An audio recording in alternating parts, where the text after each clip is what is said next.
here because I am not getting any feedback on my end that I'm even live, so I'm not quite sure what's happening. Anyway, this is Ramsey Dewey.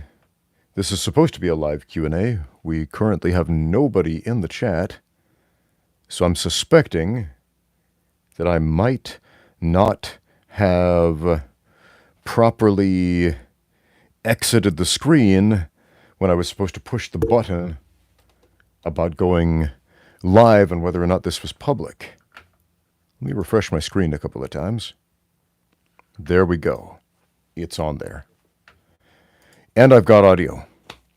And there's still nobody in the chat. And therefore, I'm going to react to a comment.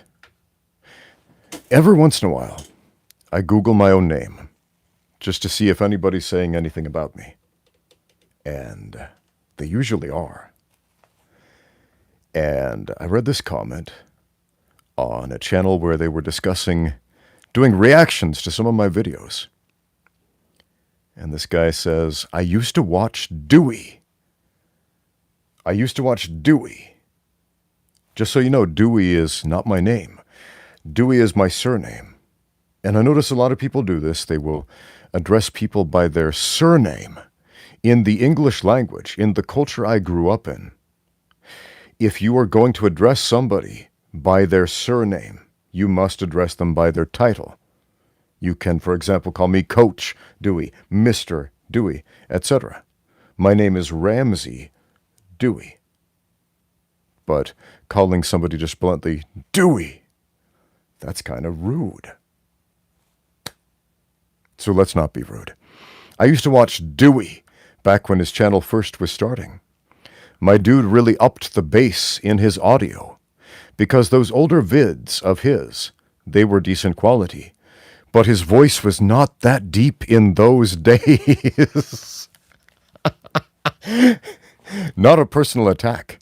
By all means, go to his channel and watch those older vids of his, and you will see what I mean. As for his point in regards... Okay, so... I'm going to reveal the secret to the deep booming voice and why it sounded different in the older videos. Check this out. I'm going to unplug my microphone. I'm going to unplug this thing. All right, I've just unplugged the microphone. This is what I sound like when I'm not speaking directly into the microphone, when we've got dog audio. In fact, in the older videos, I was generally a lot farther away from the actual microphone, from the camera microphone than I was here. So let's back up even more. Let's back up. Okay, I'm still over here, maybe 5 feet away from the microphone. And this is still quite a bit closer to the mic than I was in my older videos before I started using, an actual external microphone besides the dog audio on the phone. This is what I sound like without a mic. Now let's come back and let's plug the microphone back in. Okay, here I am with a microphone. Do you notice a difference in the sound? Now you might know the microphone here. There is no knob to turn up the bass. This is simply what a human voice sounds like when you speak directly into a microphone. It's amazing, right? Absolutely amazing what technology does. Let's read this comment one more time because it's just precious. I used to watch Dewey back when his channel first was starting. My channel started 17 years ago on YouTube, so I doubt this guy watched me back then. I think he means that he started watching my channel once it started getting popular, which was much more recent than 17, 18 years ago. My dude really upped the bass in his audio. No, I started talking into a microphone instead of speaking dog audio from 20, 30 feet away. You will get a remarkable difference in audio quality if you speak into a microphone. It's like magic, guys. Okay, sweet, we got people in the chat. Harry the Greek guy is here, outstanding as always. Okay, we got a sparring-related comment already from NZXT Wave 123. Guys, stop using your password as a screen name. It's not safe.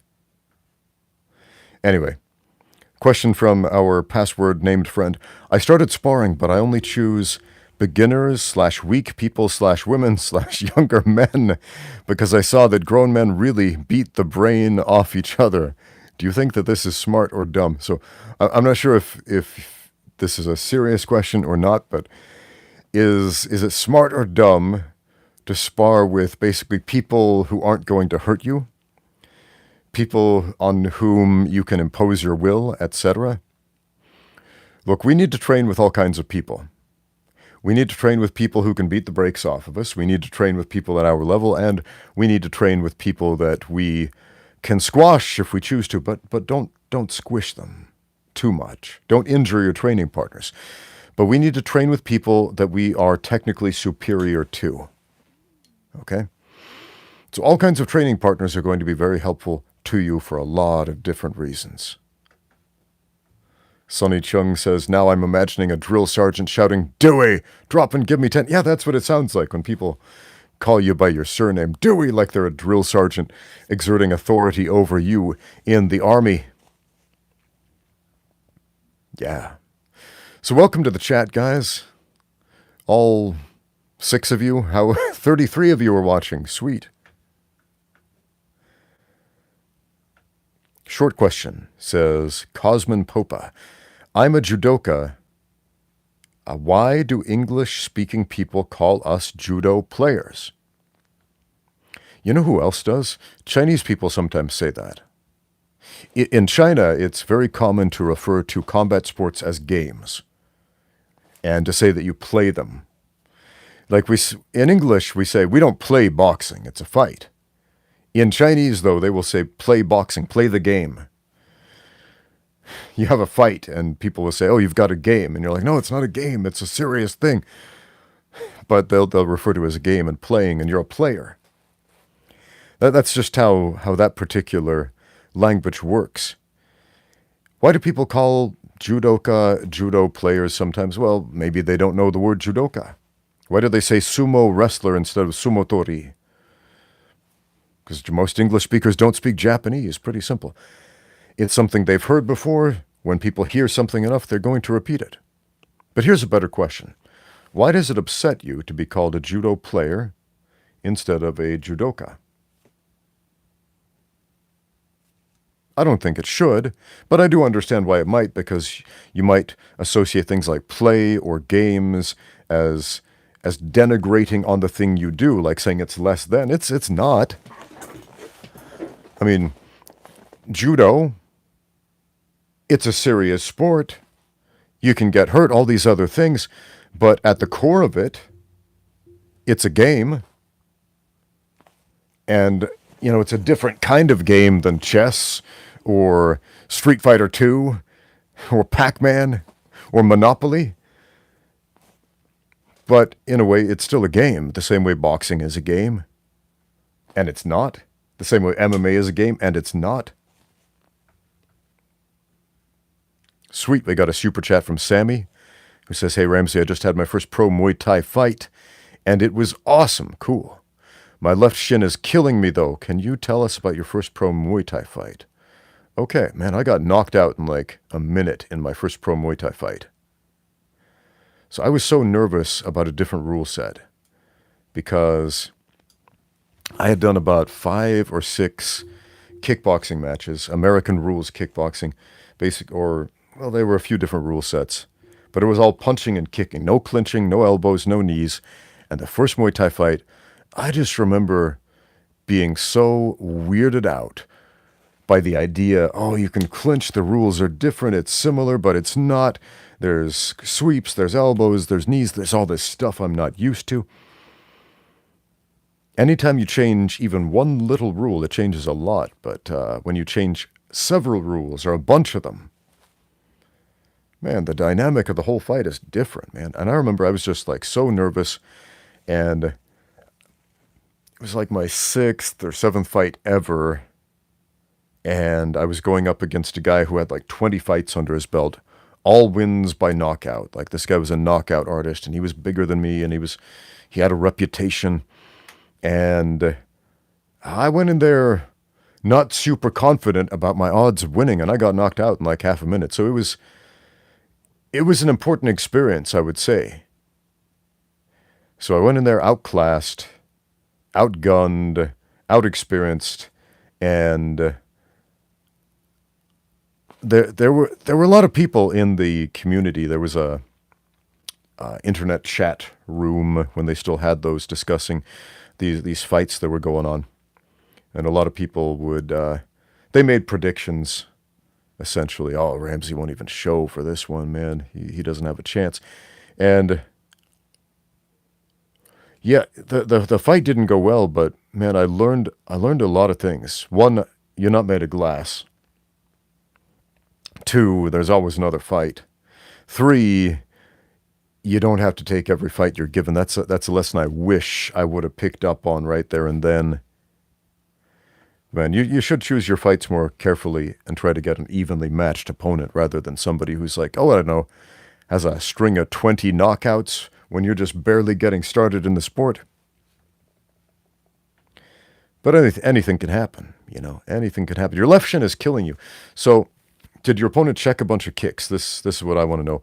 I had a fight where afterward, my left shin specifically, my right too, but especially my left, was killing me, because the dude checked a bunch of my kicks that I threw at him.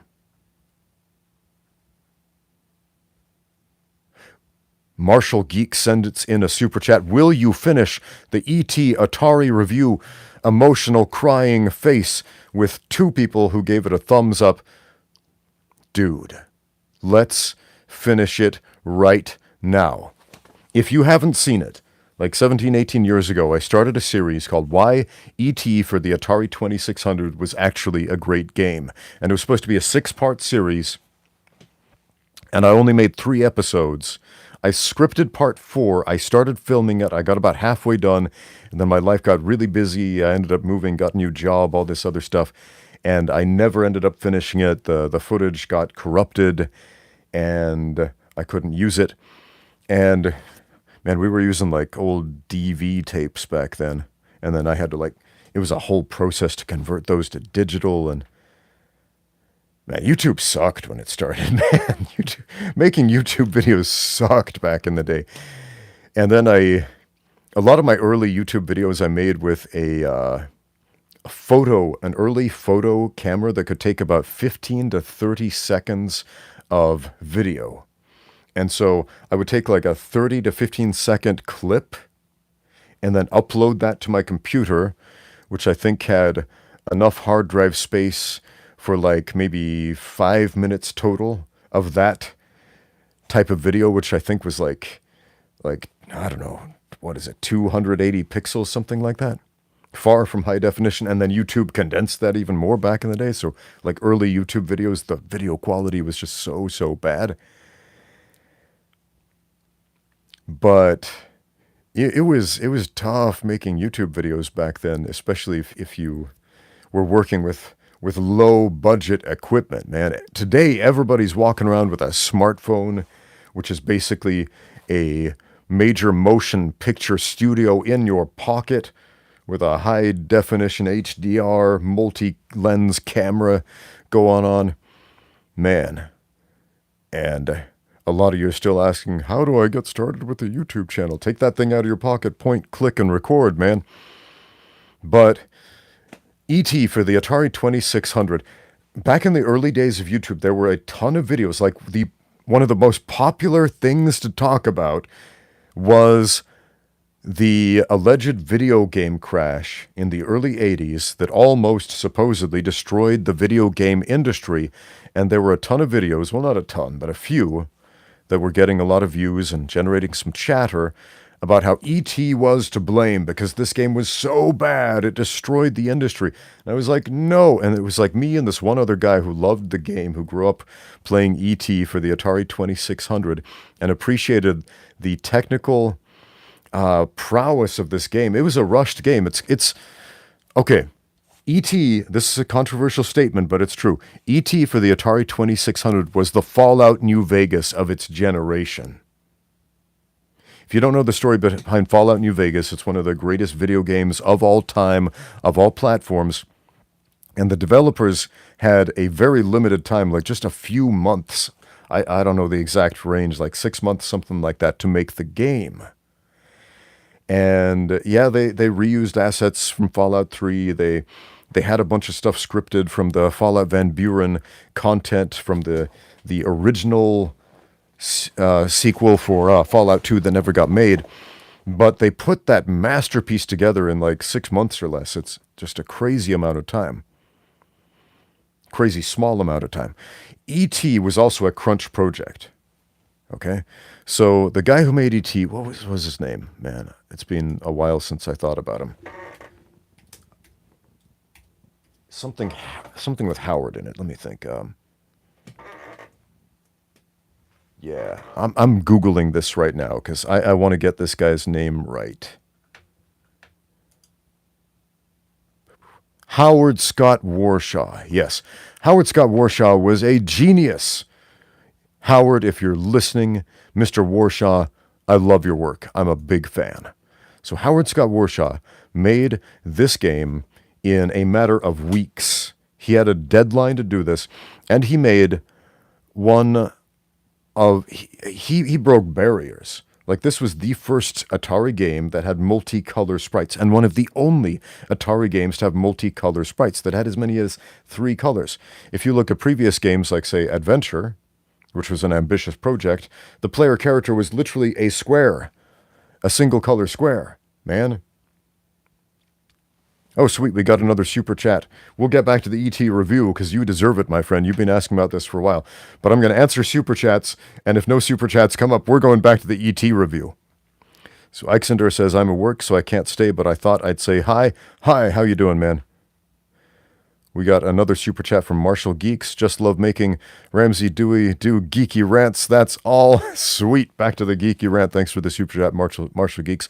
Go check out this dude's channel. He's got some good content, man. Oh, you can give hearts to the super chats. I'm going to do that, man. There we go. You guys are getting some hearts on those super chats. So, where were we? E.T. for the Atari 2600. Howard Scott Warshaw made this game in a matter of weeks. How many? I don't know. We can look this up on the Wikipedia article. Okay. So he had 5 weeks. He had 5 weeks to do this. And this was a time where, like, programming video games was uncharted territory. And in 5 weeks, he not only made what I considered a phenomenal game for the time, but he broke technological boundaries. Sprites with 3 colors in an era where sprites were much less detailed and only had 1 color, okay? A game with a map with multiple screens, okay? Multiple screens reminiscent of later games that would follow the same format, like, say, The Legend of Zelda, where previous games, some of the most popular, Donkey Kong, Pac-Man, the original Mario Brothers, not Super Mario Brothers, etc., just had 1 screen. And you'd complete the screen, it would reset, and you'd be playing the same screen. In E.T., you could travel around a map with multiple screens. There were like dozens of them. And so it created this interconnected world. It was pretty cool, I thought. What else? You went from like an overworld view to a side-scrolling view when you went into the pits. That was really interesting.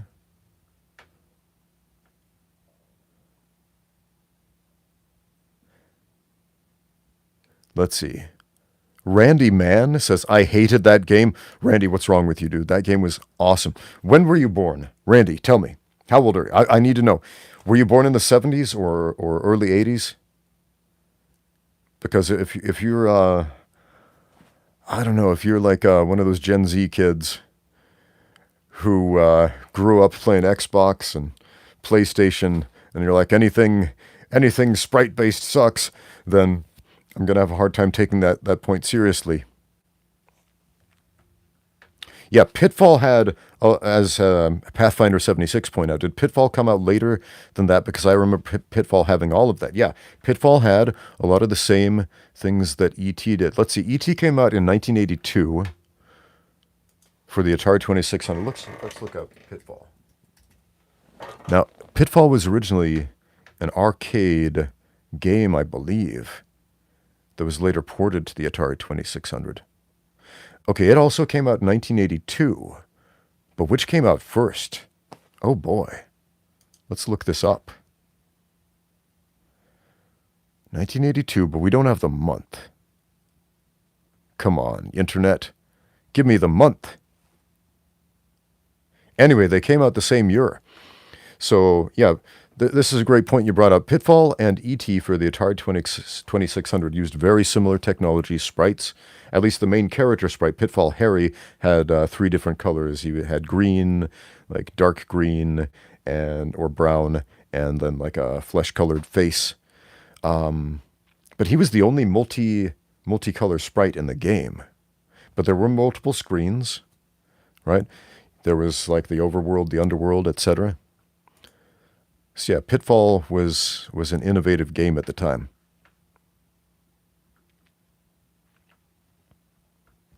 What else? E.T. had like items that you would collect, keep in your inventory. You had an inventory, man. Another later game Howard Scott Warshaw made. It was an adaptation of I think Raiders of the Lost Ark. One of the Indiana Jones games also had an inventory system. It was very ambitious. I don't think the Atari 2600 had the technology to really capture his idea, but it was a solid effort considering what he was working with. Andre Baxter says, "I love your content, man." Sends in a super chat. Thank you very much. I hope that your injuries have healed well and that you can still get out there and train. Well, I am getting out there and training. That's not stopping. As far as injuries, I'm permanently disabled, basically. My PCL is destroyed. It is irreparable. My cartilage is destroyed. It is irreparable. What I'm doing right now is essentially keeping my leg as strong as I can for as long as I can until the joint wears out and I need a total knee replacement. So those are my medical options given the current situation. So it's not going to heal. It's only going to get worse over time. All I can do is control how fast or slow that process takes. So, yeah, but I appreciate the kind words and appreciate the super chat. We'll put that toward my total knee replacement surgery fund. Awesome. Thanks, guys.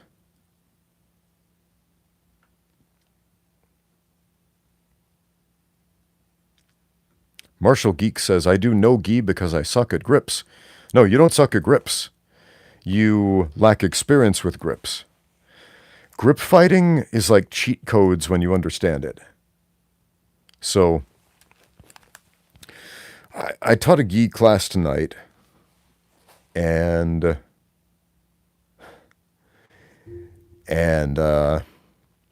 actually awarded a purple belt to one of my students tonight. This dude's been training with me for 6 years, consistently doing some awesome work. And most of his experience is no gi MMA. Of course, he puts on the gi on a regular basis because, you have to, because if you're wearing the belt, you have to be able to back it up and show people, I understand grip fighting. This isn't foreign to me. But if you've never put on the gi or you're not used to it, you're going to feel pretty helpless when a good grip fighter who understands what those grips mean starts imposing his will, and you just feel like you're tied up in knots. So you don't suck at it. You are inexperienced. So just get more experience. We have a question about Chinese healthcare from Mithulian. Does China have like an NHS for healthcare? I'm guessing you're British, and you mean the National Healthcare System of Great Britain. China does not have socialized healthcare. That surprises a lot of people because they're like, what? Isn't China communist? No, the Chinese Communist Party is communist. China is authoritarian. So China does not have socialized medicine. They do have much more affordable health care than, say, the United States, which is just hyperinflated to a ridiculous degree, but they do not have socialized health care. This is a great question from M, who says, do you wear a rash guard under the gi? And if so, long sleeves or short sleeves? In training, I generally wear a long sleeve rash guard under the gi because I don't like the friction and abrasion on my skin of that rough fabric when all that grip fighting happens. In a competition, a jiu-jitsu competition, you cannot wear a shirt or a rash guard under the gi. It has to be bare skin, unless you are a lady, in which case you are required to wear at least some kind of top underneath that gi. But for men, bare skin under the gi in competition. But for training, I generally wear a long sleeve rash guard.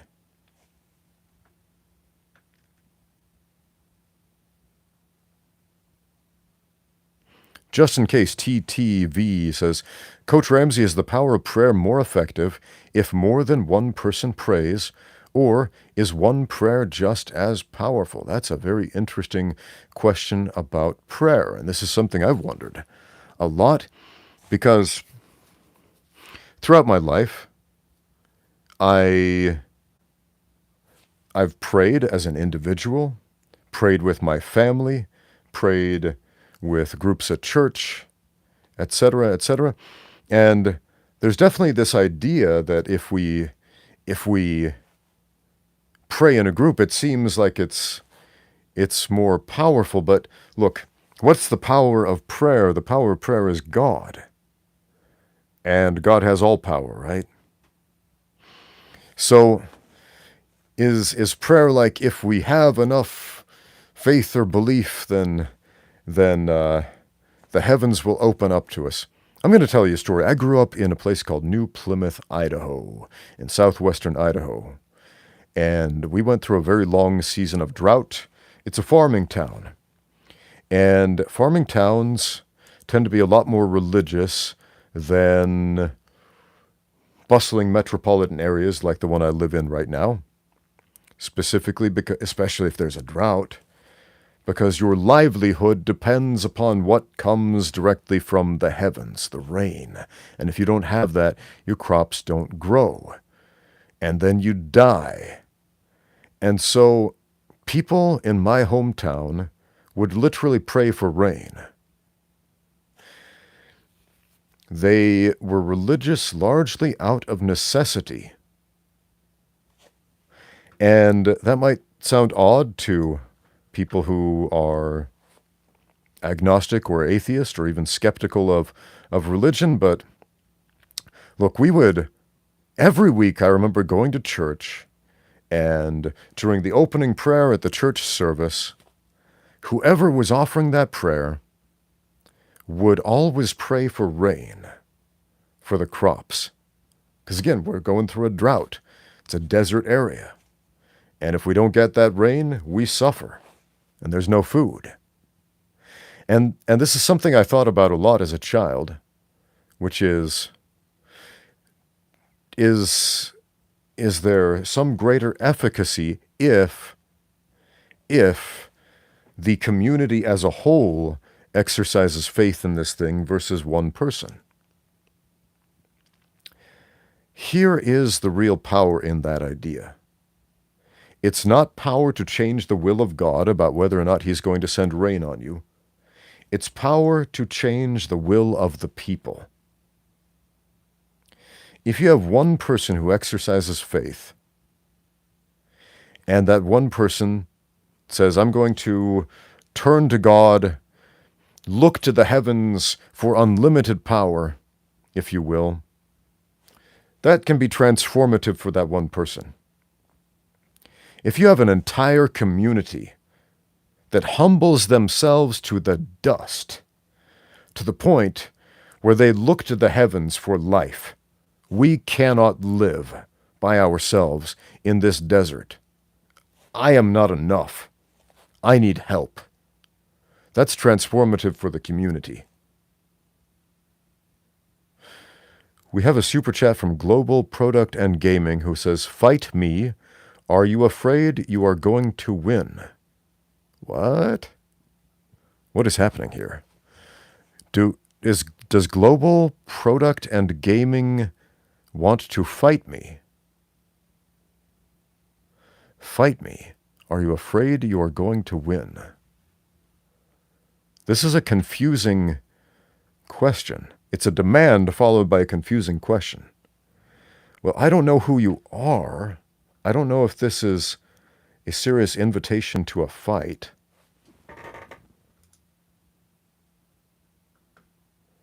Let's see here.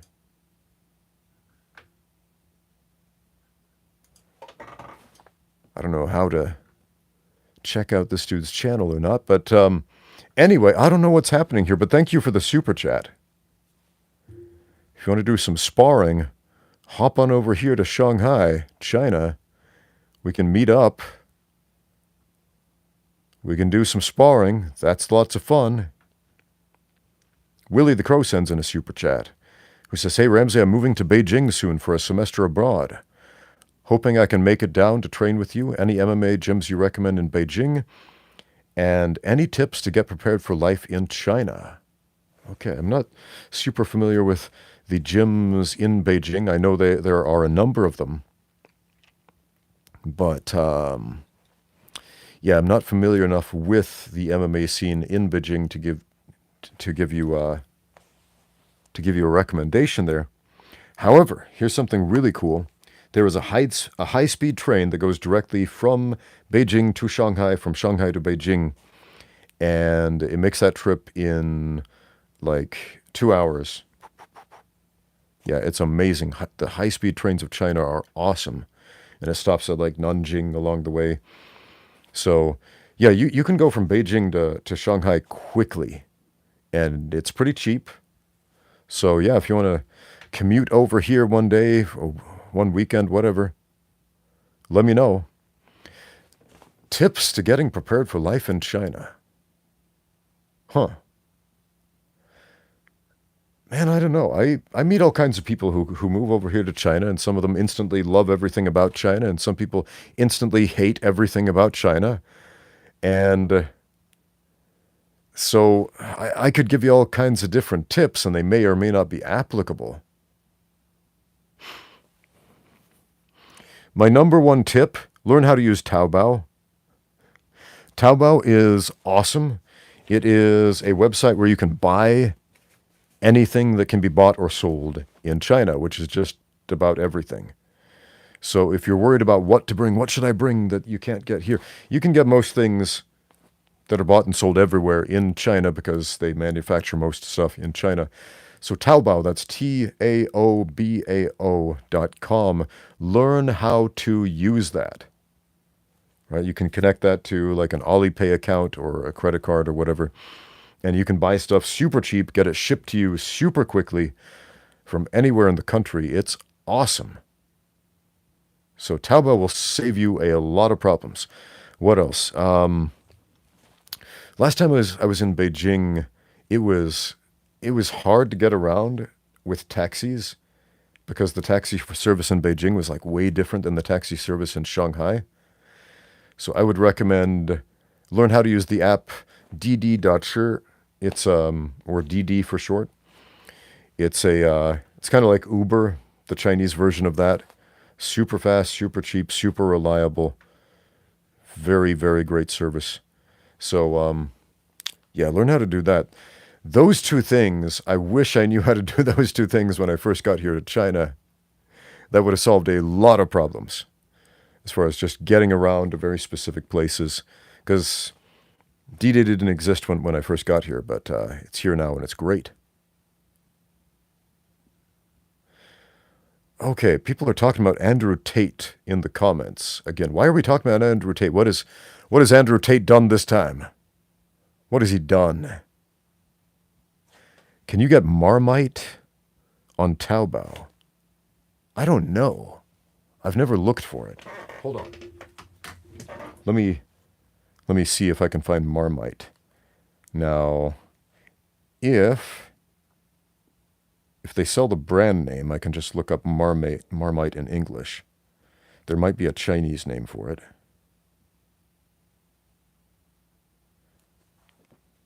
Yep, you can totally get Marmite on Taobao in China, get it shipped straight to your door for the equivalent of... that's a pretty big jar. I don't think I could eat that much Marmite in my life. The equivalent of like $5 US, you can get a quarter kilo of the stuff. There you go. Shipped to your door in like a day. Yeah, for sure. You can get Marmite. Probably Vegemite too. So, what did I miss?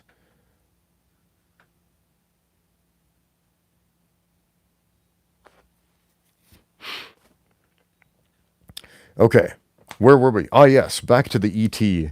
review. So again, E.T. was a revolutionary video game for a lot of reasons. I made 3 videos discussing that like 18 years ago. And my 4th video was going to compare E.T. for the Atari 2600 to other video game adaptations.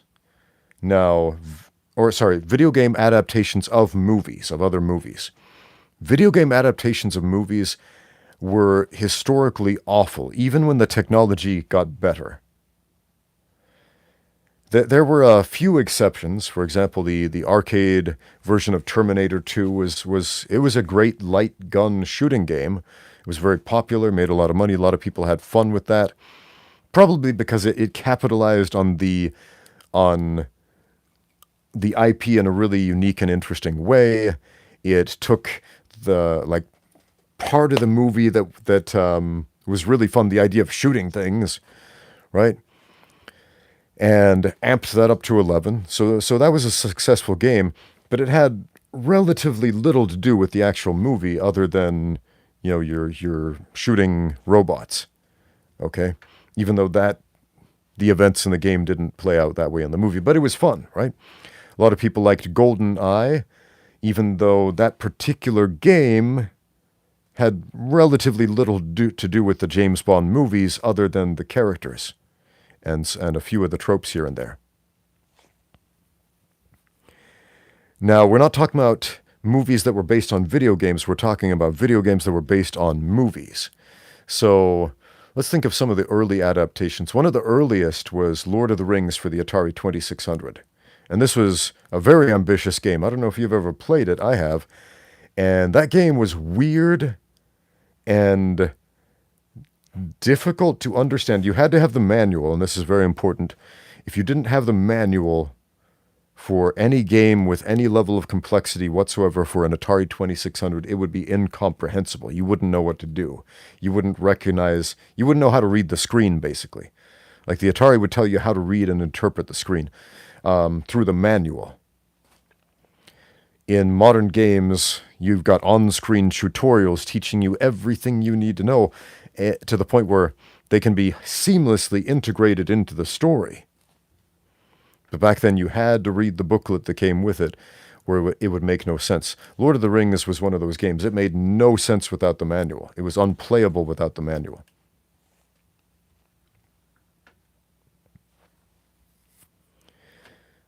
James Raphael says, Mosley versus Viking Samurai. What's your opinion? Okay, this is interesting. So our friend Viking Samurai managed to set up a fight with Sugar Shane Mosley. I've talked about Shane Mosley on my channel before. I like Shane Mosley a lot. And,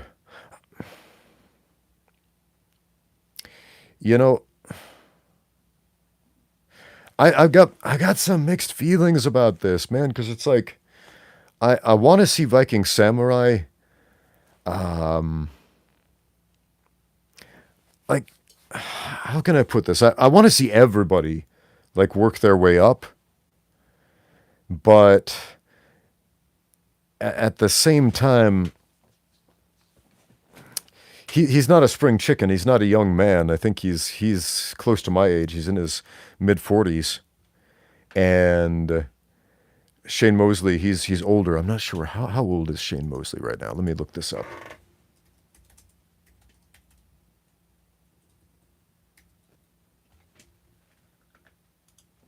Let's see. Mr. Mosley, how old are you? Come on, Google, speed up, please. It's taken a long time. Why so long? Come on. There we go. 1971, so he's about 7 years older than me. Yeah. 3 days less than 7 years older than me. So he's a little bit older than Viking Samurai, a little older than David. So there's not a huge age difference. So we're talking about a guy in his mid-40s versus a guy in his early 50s. So it's not like that Paul kid, what's his name, Jake Paul, in that boxing match that never happened between him and Mike Tyson, where it felt like a young, healthy guy trying to beat up an old, crippled legend. You know, Mike Tyson, he was walking with a cane not too long ago. The man was using a wheelchair at one point not too long ago, so it didn't surprise me that that fight got canceled. But we do have an older retired legend fighting a older up-and-comer.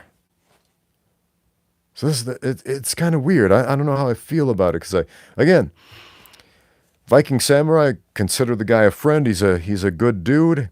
He works very hard. You know, he's training in boxing and all of this. And he's going up against this retired legend, and I'm intellectually curious about how this is going to play out.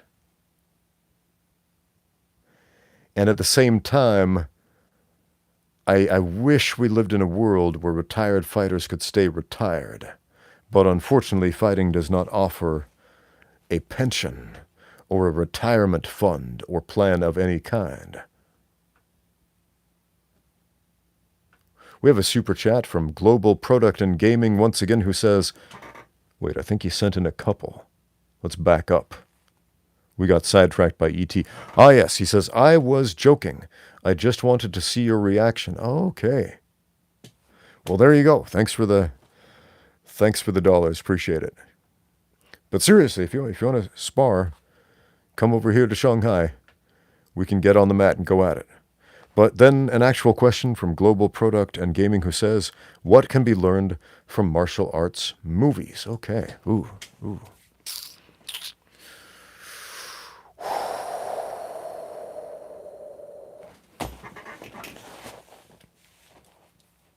My first thought about what can be learned from martial arts movies is that I tried a bunch of stuff that I saw in the movies when I was a very inexperienced fighter, and it didn't work out like it did in the movies. So fight choreography is a very different thing than real fighting.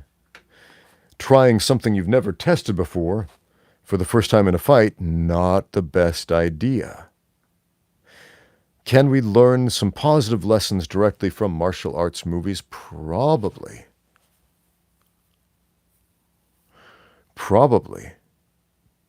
Let's take The Karate Kid 3, for example, one of the finest martial arts movies ever made. The Karate Kid Part 3, the one where Terry Silver introduces himself to the world. If a man can't breathe, he can't fight. That is such sage wisdom.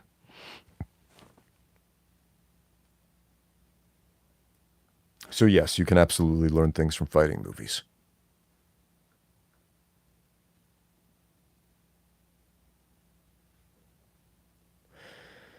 Okay. So what were we talking about? Ah, yes, back to the ET review, because again, we had a super chat demanding it. So let's talk about some of the other movies that got video game translations. You know, there was another E.T. game that came out many years later for, what was it? Was it the Sega Saturn or the PlayStation 1 or 2? Anyway, it was one of the, much more technologically advanced hardware this game came on. And I don't think it was as good as the original. It was weird. It didn't have much to do with the movie. And that is one of the games I wanted to review in part 4 that I never finished. Did you guys ever play RoboCop for the Nintendo Entertainment System? I remember renting that game from the video store and playing it and instantly being upset that you couldn't jump.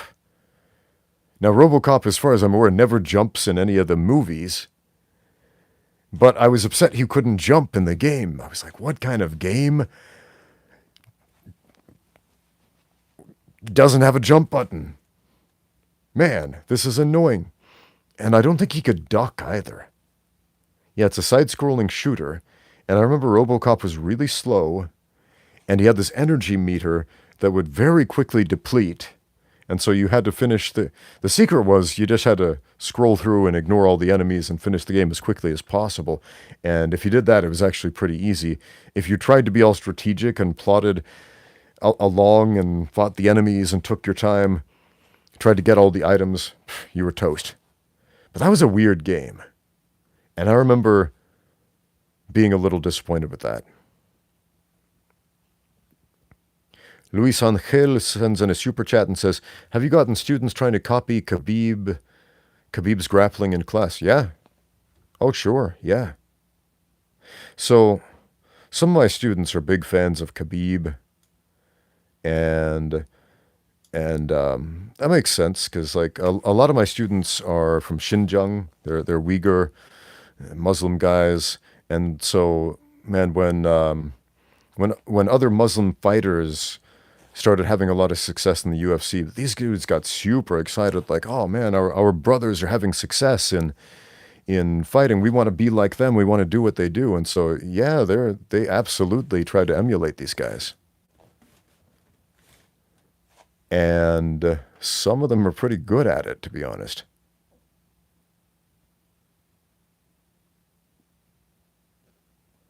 So there are some fighters where it gets really annoying when people try to emulate them because they do it badly. Like they see a fighter with a really fringy style doing low percentage stuff, low percentage, high reward stuff, but he makes it work because he's the exception, not the norm. And then fighters try to emulate that, and then they muck it up, and it's just terrible. You're not going to go wrong trying to emulate Khabib, because what did he do? He did basic wrestling done very well at a high level. Wrestling for MMA specifically. Taking striking, clinch fighting, etc. into account.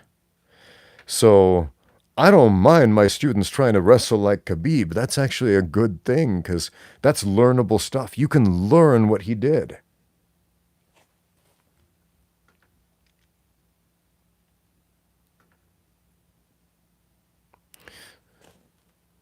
So back to the E.T. Part 4 review. What other video games were based on movies?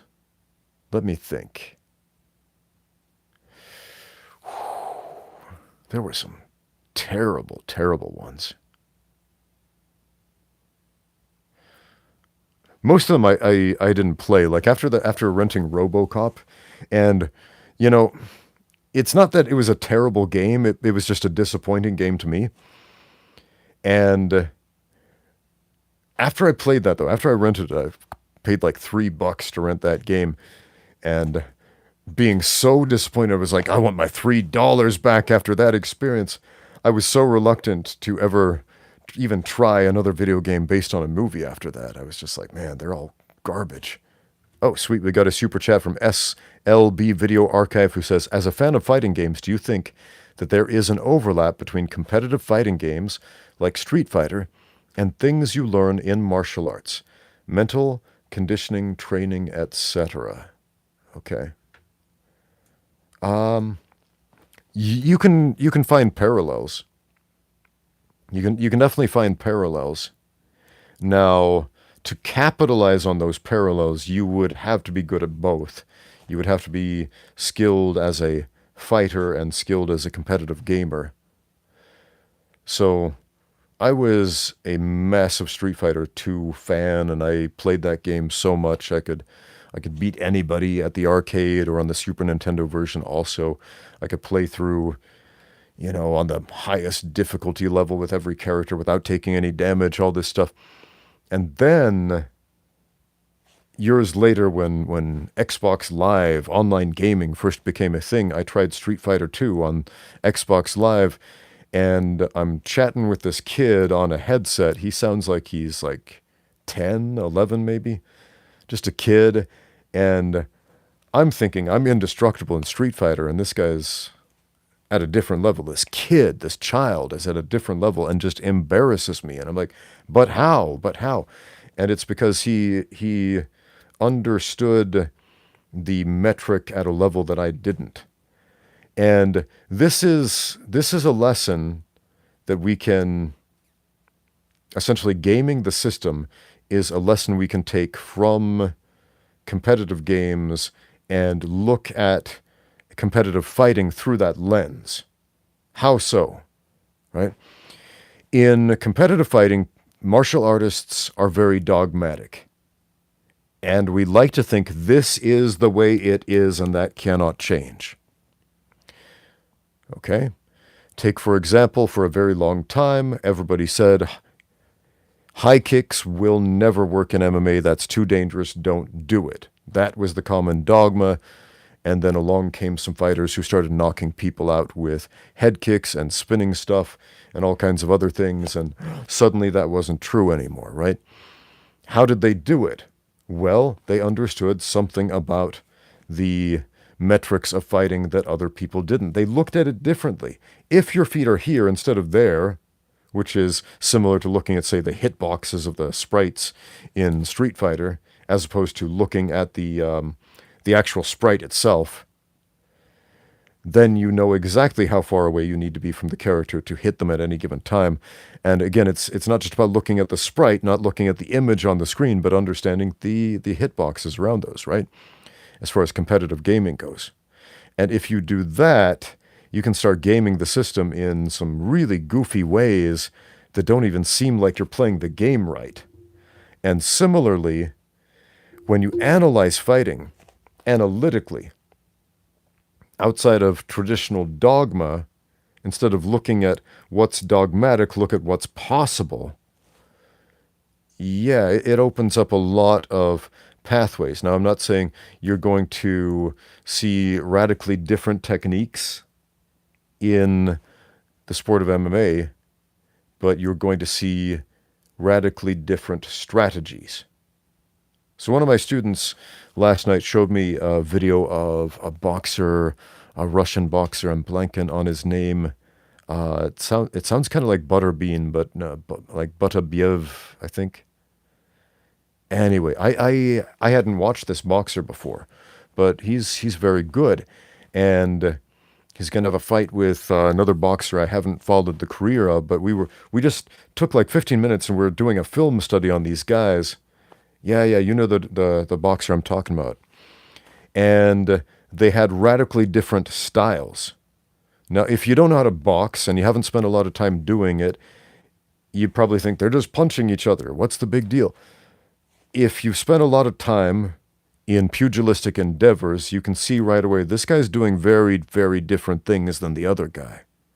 This guy's actually pummeling with his long guard, using his punches as a guard, and framing on the face, and the other guy is using his footwork in order to facilitate very short punches that don't look powerful but knock his opponents out, right? And it's a very different style of fighting than other fighters like, say, Mayweather or Golovkin or any of those guys. But yeah, man, these two fighters, these two boxers, again, they're not using flying Hadouken spinning punches or anything crazy like that. They're not inventing new boxing technique. They're gaming the system in a different and unique way that is subtle, but it's working. Okay, we had a super chat from Global Product and Gaming once again. Why are there so many styles or karate? I think you mean, why are there so many styles of karate? There are, last I checked, like 400 different martial arts that go by the umbrella term karate.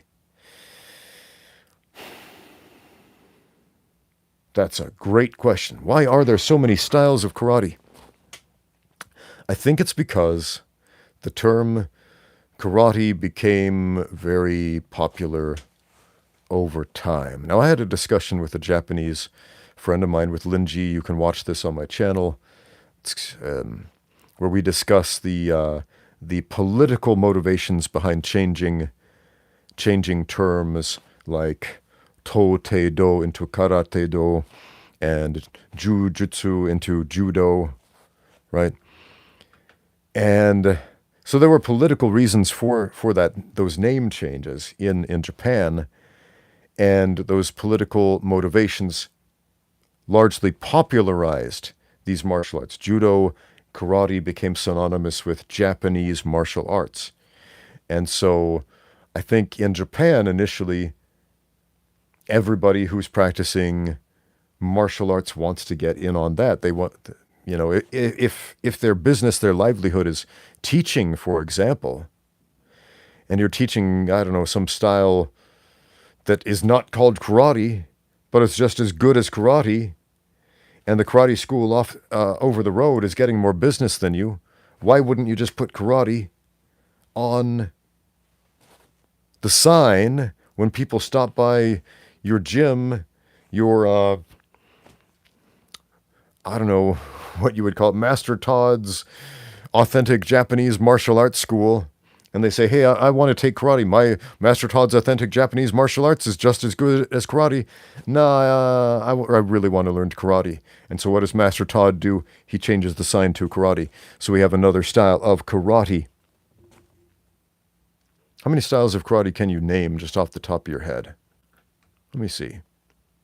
Shotokan, kyokushin, shidokan, shotokai. Every time I need to think of karate styles, I go blank. What's that one that starts with a G? Anyway, there are tons of styles. But then karate comes over to America, and the Karate Kid comes out. And everybody gets really excited about taking karate classes. And so they're like, well, where are all the karate schools? And there's a dude named Kim from Korea running a Taekwondo school. And he's like, Taekwondo is like karate. We don't care, Kim. We want karate. So what does Kim do? Changes the name of Kim's Taekwondo to Kim's Karate. Suddenly we have another karate style. Then we have other guys like Kaju Kenbo, a combination of karate, judo, kempo, and boxing. And you can call that karate too. It's because karate is a popular term, and when there's a popular term, people will attach themselves to that to capitalize on it. That's the same reason why all these self-defense dorks call themselves Krav Maga. Even if they have no connection to Israel, they'll call themselves Krav Maga. Why? Because that was like the go-to name in self-defense for the longest time. And so if you put Krav Maga up on the sign of your school, you would have a higher chance of getting suburban soccer moms to sign up for your classes and pay you money for it.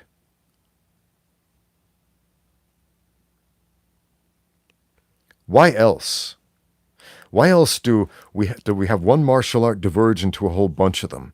Belts. It's the stupid belts, man. It's the stupid belts, and karate didn't even start with belts. Karate borrowed those belts from judo because they thought it looked cool.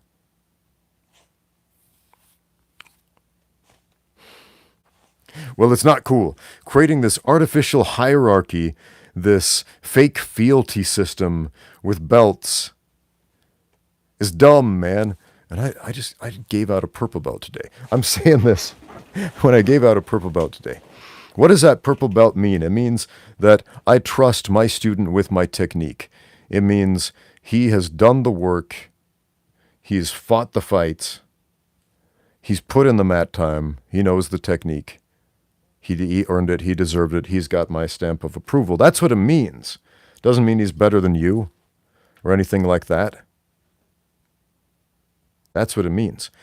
But when we have, let's take Brazilian Jiu-Jitsu, for example. So there's one guy who's the Grand Master in Brazilian Jiu-Jitsu. One guy with the highest rank. And everybody else is under him. But what if we have an ambitious guy who's like, I want to be the Grand Master, but I can never be the Grand Master. I'm not in the Gracie family. Well, this sucks. I really like that red belt that dude's wearing. I want one too. But I'm just a regular run-of-the-mill whatever belt. I know I'll start my own style, and then I can be the Grand Master. How many times has that happened in the history of martial arts? A bunch. Or people have fundamental disagreements about how to do things. Sometimes it's not just ambition. Sometimes it's a disagreement. Hey, sensei so-and-so, I think your technique actually kind of sucks and it's better if we do it this way. How dare you? I am your sensei. Show me some respect. No, I don't think I'm gonna. I'm gonna go start my own style where we do it my way. No! And now we have 2 more karate styles. It's happened. I've seen that sort of thing happen in real time. You know, with martial arts schools, gyms here in Shanghai alone, I've seen that sort of thing happen. So doubtless that definitely happened back in traditional martial arts formative years. For sure that happened.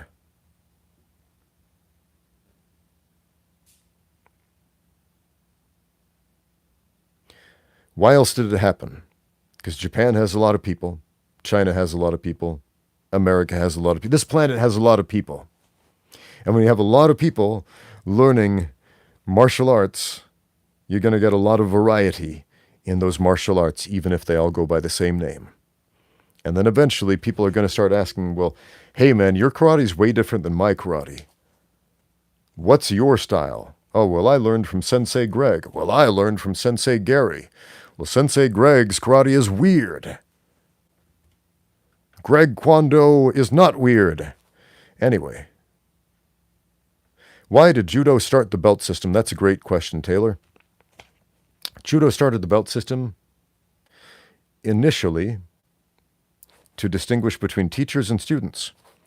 Jigoro Kano noticed that swimming teams, swimming schools in Japan at the time would have a white sash around the trunks of the students and a black sash around the trunks of the instructors.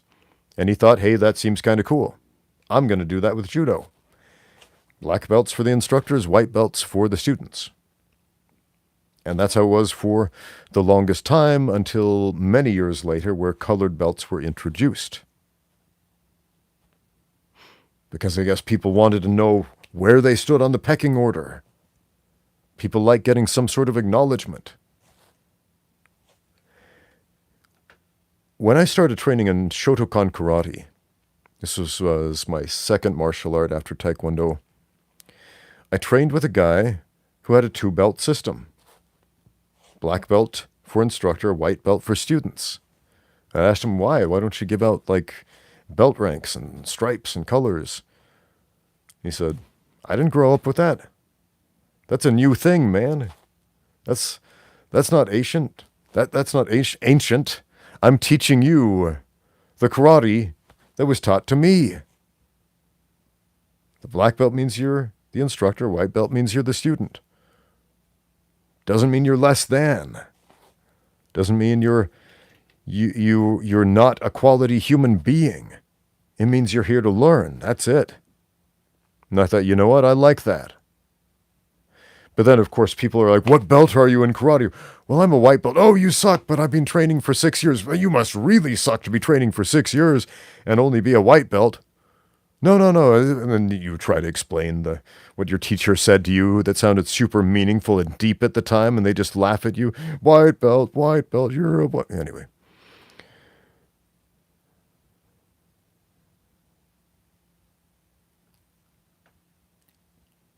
Okay, we got a super chat from Taylor Weber says, could all combat sambo world champions make it to the UFC and do well? I don't know. Now, which combat sambo league specifically are we talking about? Because there are a number of different combat sambo leagues, and quite a few of them claim world championships. So, I mean, there are definitely a bunch of combat sambo dudes out there who could cross over instantly to mixed martial arts, and do cross over instantly to mixed martial arts and do really well. Like, I remember a number of years ago, Fyodor Emelianenko came over here to Shanghai, and he brought a team of sambo fighters for an MMA event that I was reffing at. And it was cool. I got to meet Fedor, but reffing those fights, sitting cage side and being in the ring with these dudes, I was like, these are some scary human beings, man. Like, this is some of the best fighting I have ever seen in my life. Like, guys who could box and wrestle equally well and put those together like clockwork. And it was like, wow, man, these guys are good. And of course, they're part of Fyodor's combat sambo team. So, yeah, there are definitely a lot of dudes you've never heard of over there in Russia who are doing sambo, who would shock you with their talent. Some of those guys could certainly debut in the UFC and do very well. Could all of them? No, man.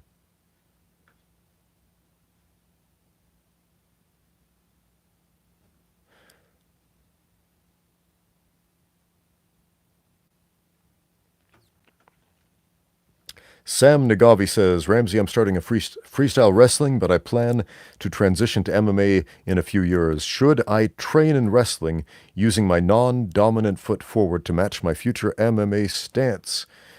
Do you know who has the most success in MMA? Orthodox fighters, southpaws, or switch hitters? It's number 3. You know why? Because those are the wrestlers.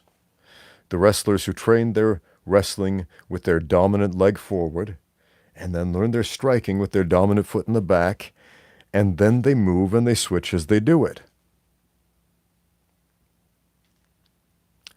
Now, wrestling for MMA is notably different than wrestling for wrestling.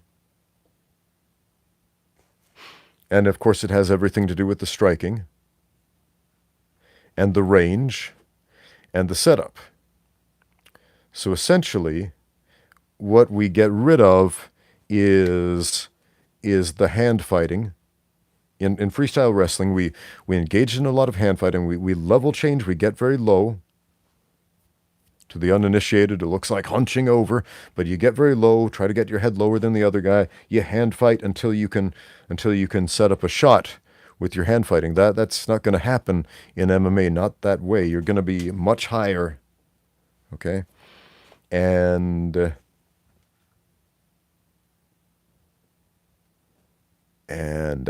hold on, I lost the question.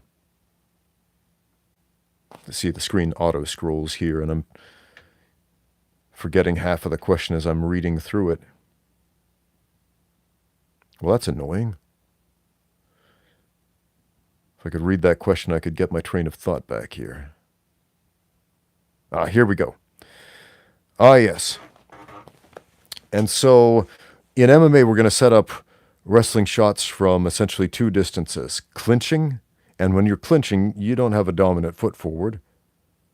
You're in a neutral stance.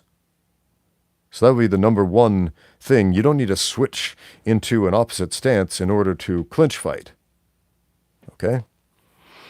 The second one is way outside of the pocket, and you're going to set that up with your strikes.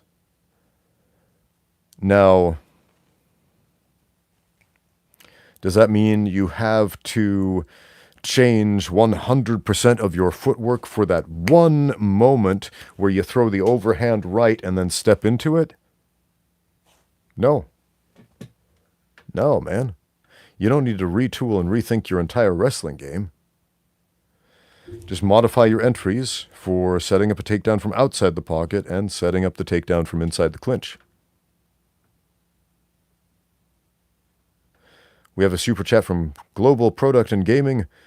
He's been sending in a lot of these. Are you humble enough to learn from a kid? Dude, I'm a dad of 2 daughters, ages 12 and 9. I've been learning stuff from kids for over 12 years now.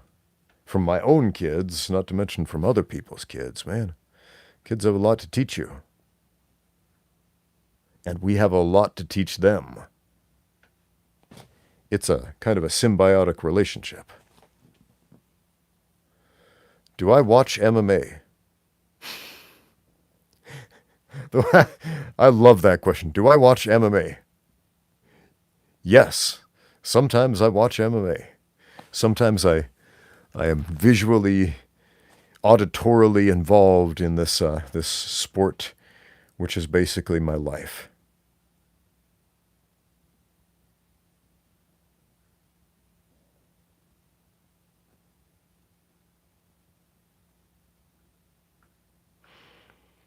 What do I know about pentjuxalot? I know people get really mad when you talk about it.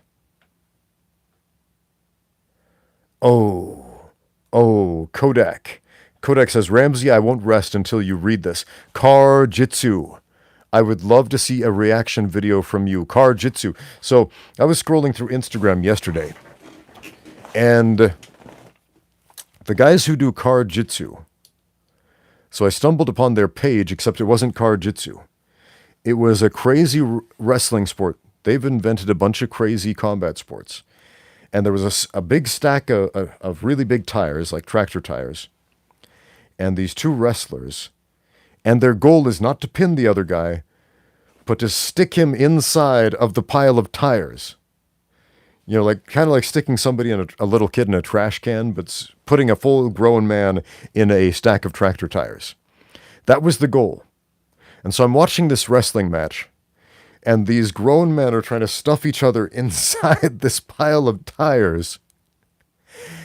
Meanwhile, the commentators, with a straight face and all seriousness, are giving live commentary like, oh, this is excellent tire stuffing technique. If you watch his footwork right here. And I'm like, how many of these have they done where they understand the nuance and technique of stuffing another dude into a stack of tires? Like, this is so weird.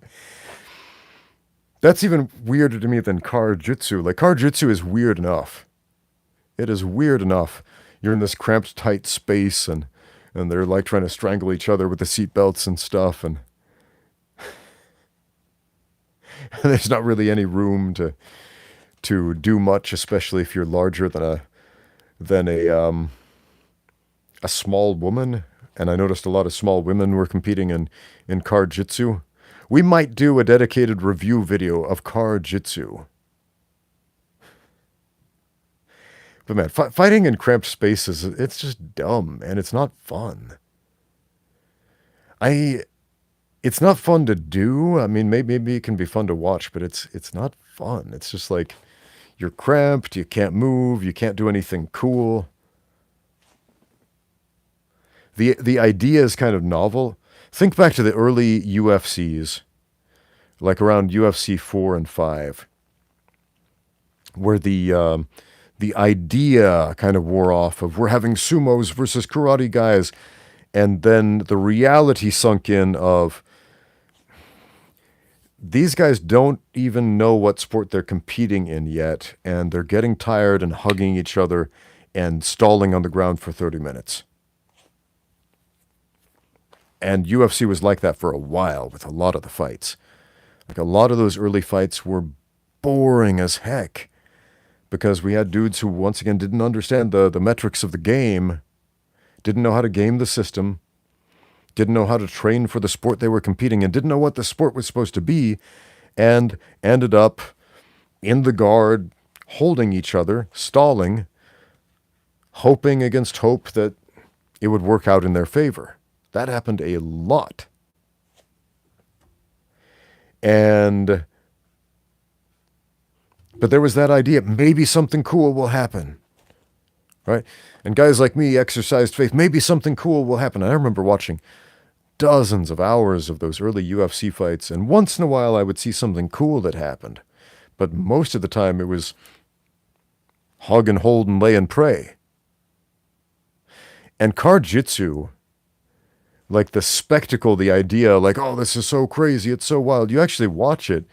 It's two people in this cramped car just kind of shuffling over each other like, let me grab that seatbelt. There's... It's not fun to watch if you stop and think about it logically for 2 seconds. And as far as the stuffing the guy into the stack of tires wrestling thing, the most entertaining thing about that to me was the commentary. Man, the commentary was hilarious. It wasn't supposed to, it was unintentionally hilarious.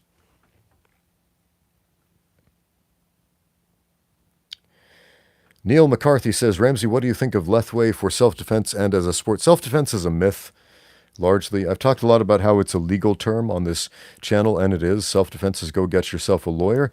But you're probably saying, no, I mean like using violence to fight against somebody on the streets or whatever. Not defending yourself in court. It's a myth. And some of you are saying, but I've been in street fights. I've defended myself with violence. Look, the self-defense industry wants you to believe something. Your manly ego wants you to believe something that isn't real about self-defense. It wants you to believe in a very exciting story. It wants you to believe that Jiu-Jitsu is fun. And the reality is Jiu-Jitsu kind of sucks. It's not cool, it's not fun, it's not entertaining, it's not exciting. But the novelty of it draws us in.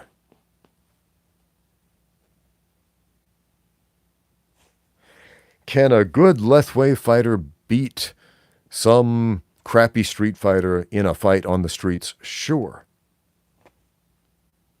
Will some schmuck who watches some Lethway videos on YouTube and isn't very good at it get his butt handed to him on the streets against an aggressive fighter? Yeah.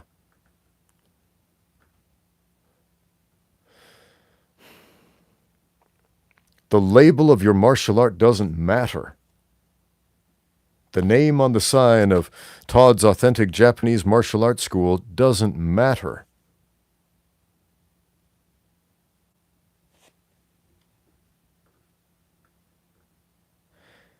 And, as far as aggravated assaults, we're not talking about street fights, which is two idiots getting mad at each other and pushing each other. The reality of aggravated assaults is that an aggravated assault happens when you are at a severe disadvantage. You are taken by surprise by somebody with a weapon, with more people than you, who are bigger and stronger than you, who put you into a no-win scenario most of the time. That's how aggravated assaults generally play out.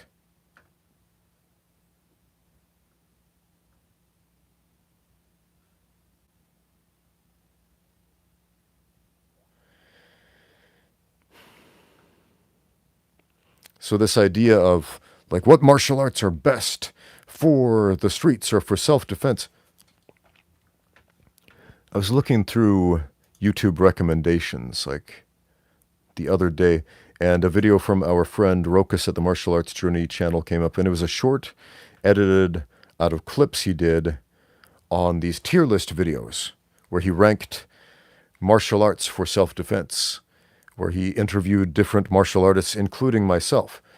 Now, what was contextually missing from this video was the exact scenario that Rokus laid out to me was for the average woman trying to defend herself against some aggressive hoodlum on the street in an aggravated assault, which of these martial arts would give her the best chance at survival with 1 month of training? And I heard that question, I was like, none of them. Of course, Rokus pressed the issue, like, well, we need to make a video here, like, rank them from best to worst. I'm like, all right, we can rank them from best to worst, but this is a lose-lose scenario spelled out here. And Rokus's video was about Muay Thai specifically. And so comparing and contrasting what these martial arts YouTubers have said about Muay Thai for self-defense. However, they're taken in different context. For example, Icy Mike was asked about Muay Thai for self-defense generally speaking. Okay? And who else? Jeff Chan was asked about Muay Thai for self-defense in a different context. And I was asked very specifically, Muay Thai for self-defense for the average woman with only 1 month of training. Now, compared to some other martial arts, I guess it's better, but 1 month of training for the average woman to fight a full-grown man?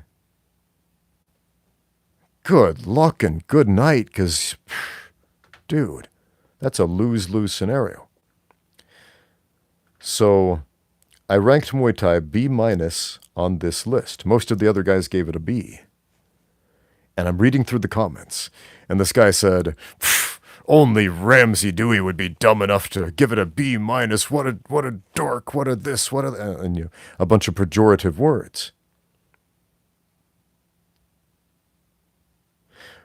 Apparently only Ramsey Dewey is realistic about taking context into consideration. Have I watched the movie The Art of Self-Defense? Yes, I have. Well, that was a super easy question to answer. Yes, I have. Interesting movie. It went in a way different direction than I thought it would.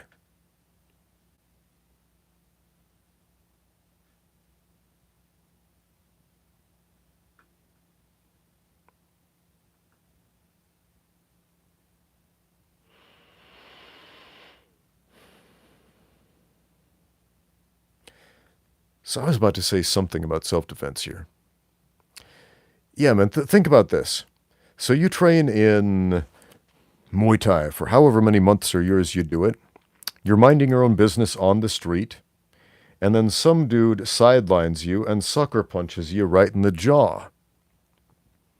And you might think, well, I would have spatial awareness and do this and that and the other. No, you'd get hit in the jaw and probably knocked out. You'd be doing the fish dance on the ground. And you can tell yourself, well, I'll train in jiu-jitsu all of this time. I'm going to be prepared for the streets. And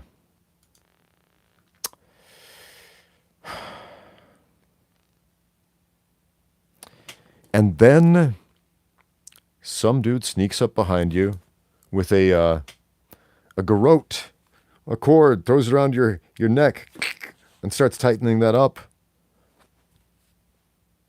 You didn't even know that was there. Now you're dead. Or you think, well, I'm a real self-defense expert. I'm going to train in Krav Maga. And you're minding your own business, walking down the street, being spatially aware, and then 10 feet away from you, a guy with a gun points it at you. Just take your shoes off and put all your stuff on the ground. You get mugged. Doesn't matter how much Krav Maga you know.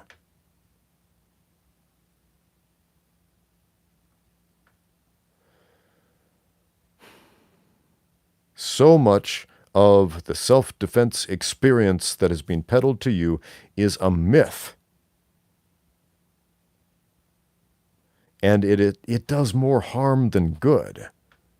Case in point, Alejandro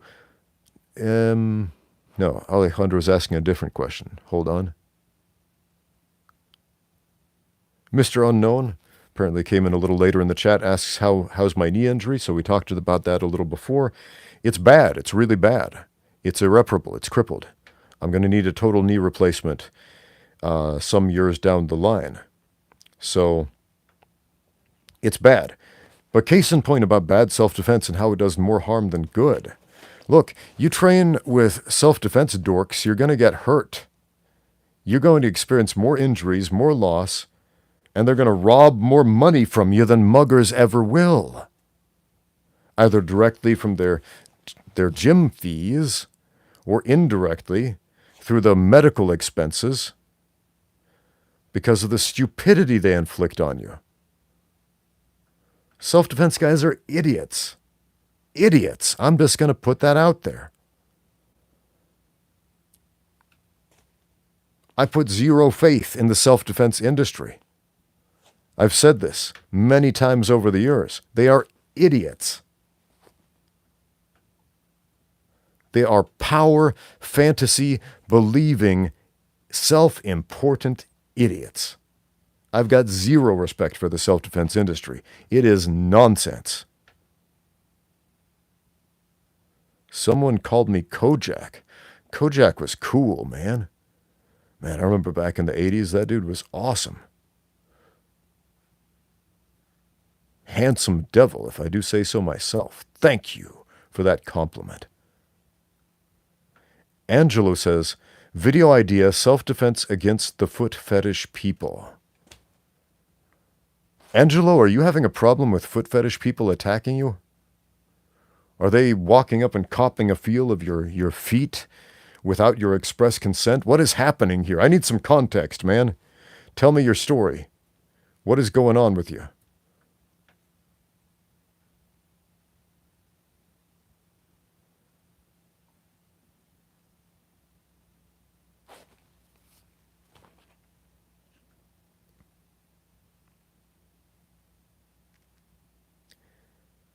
Global Product and Gaming sends in a super chat. How do I use forms for street fighting? Explain.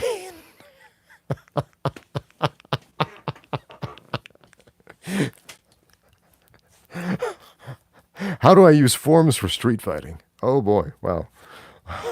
I could answer this question so many different ways. Let's try to take it seriously at first, and that will probably be unintentionally hilarious. But first, Harry informs us all that Kojak was Greek. Makes sense. Makes sense. That's probably why he was so awesome.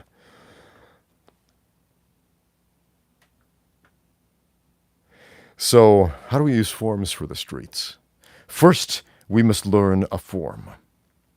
Let's take the inside middle block, for example, because that's one movement from kata that will fit on the screen. Whereas if I do a low block, you won't see what my hands are doing. So we're doing the middle block because it's right there. Okay, first we learn the form. How do we use that in street fighting? Okay, somebody grabs us, crossbody grab, meaning instead of my right hand to your left hand, it's my right hand to your right hand or my left to your left. And then you do the form exactly as it's done in the kata. This arm, hikite, pull it down. This hand, drive this into the armpit, not the elbow. People think you go for the elbow. You think, oh, we're going to break the elbow. You're going to create an awkward scramble right there. If you drive, put pressure right here as you are pulling this hand down, you create momentum and you break the posture. You break the posture a lot, and then you can set up whatever the heck you want to from there. So don't think of it as an arm bar. Think of it as a posture breaking technique. And if you do this movement exactly as it is in the kata, when somebody has a cross body grab, we've broken the posture and then we just punched them in the side of the head.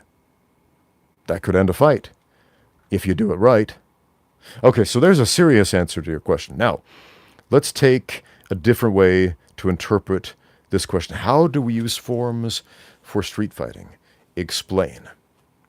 All right, you're on the streets with a Z, and some average street thugs come up to you, and they're like, hey, you, we want to fight you on the streets. And then you just start doing your form in the air, and you're like, no, you don't. I know forms. And they will be like, whoa, this dude knows some forms. We better skedaddle, man. We can't handle this today. That is exactly how it will play out in your imagination.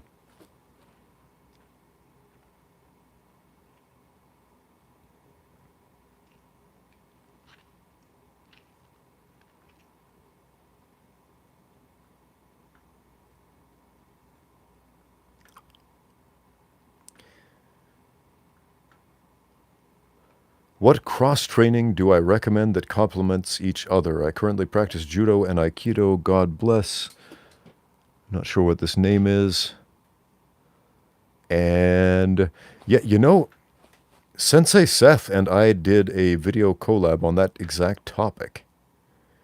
And yeah, it might actually be worth watching.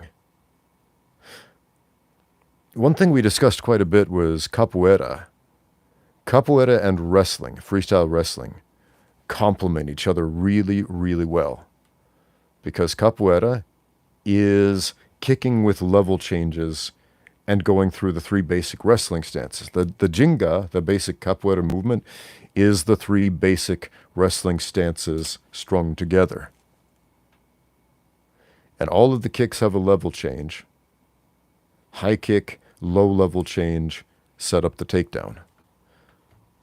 So you combine those two things, freestyle wrestling, capoeira, you got an awesome, awesome synergy right there.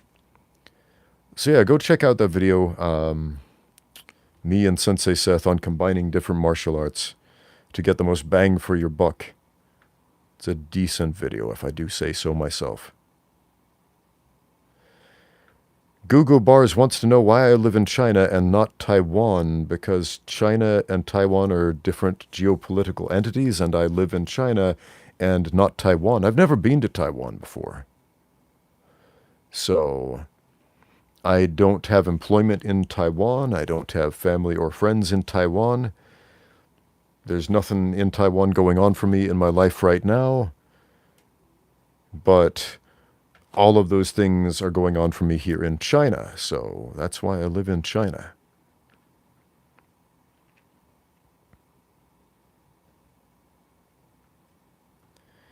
Gugu Bar says, I'm asking because Taiwan a bit friendlier government. Yeah, I haven't had a lot of dealings with the governments of any country, friendly or otherwise, to be honest, so I don't know what to tell you about that.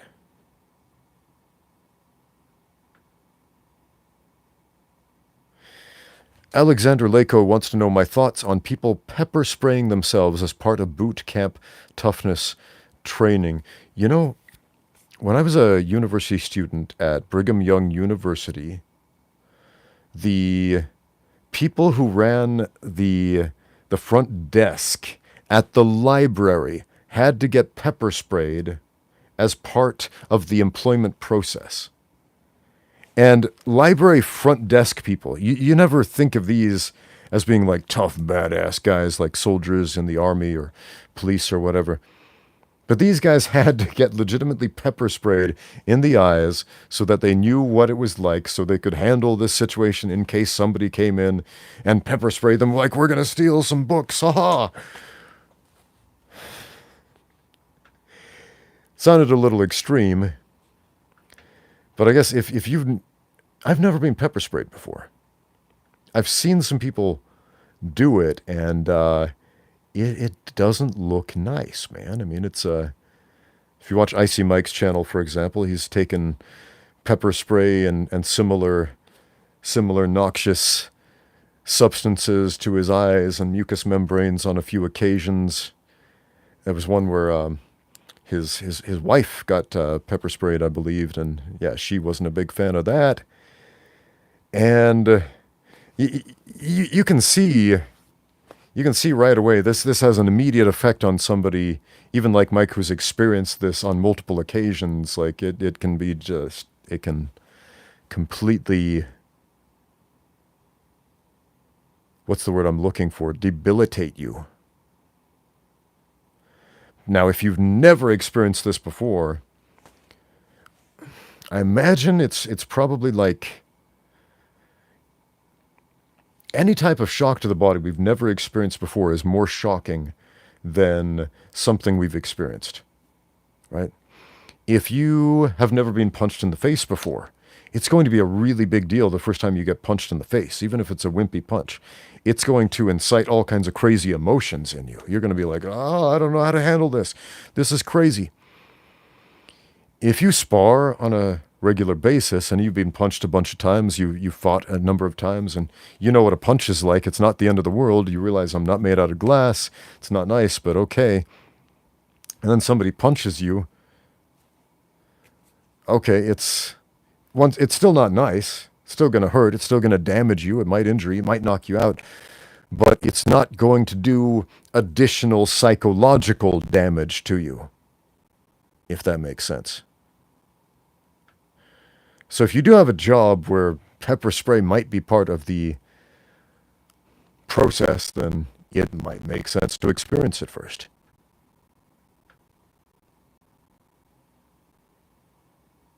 Howie Pow says this: I think that if you have a job where you're authorized to do it to others, you need to experience it yourself at least once, so you don't just go around spraying people willy-nilly.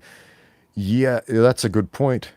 And also, if you have a job where you're authorized to spray other people, you also have to realize if the wind changes, that can go into your face very quickly. And so you need to know what that's like as well.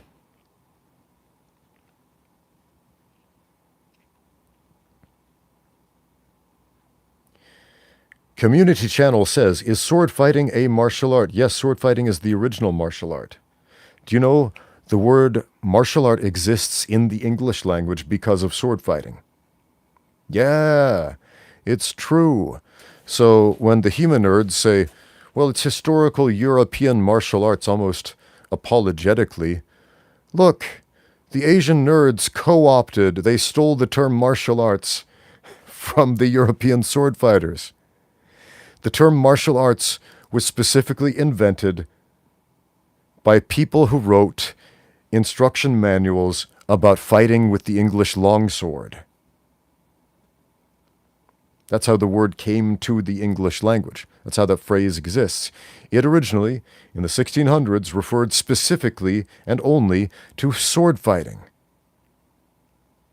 Martial arts meant sword fighting. It meant longsword, saber, rapier. That was martial arts. So, when exactly did we start thinking of martial arts as putting on a gi with a belt and going hi-ya instead of sword fighting?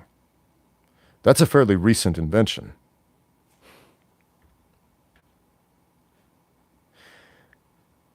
Now, Harry brings up a very important point when he says martial arts are all Greek. And let me expound on this a little bit. Look, in the ancient world, martial arts existed even though we didn't use the English phrase martial arts. Like every culture invented some method of fighting. And whether we called it martial arts or not, that's exactly what it is. Fighting arts or martial arts. And once again, the original martial arts were European sword fighting, English sword fighting specifically. That's why we have that phrase in English.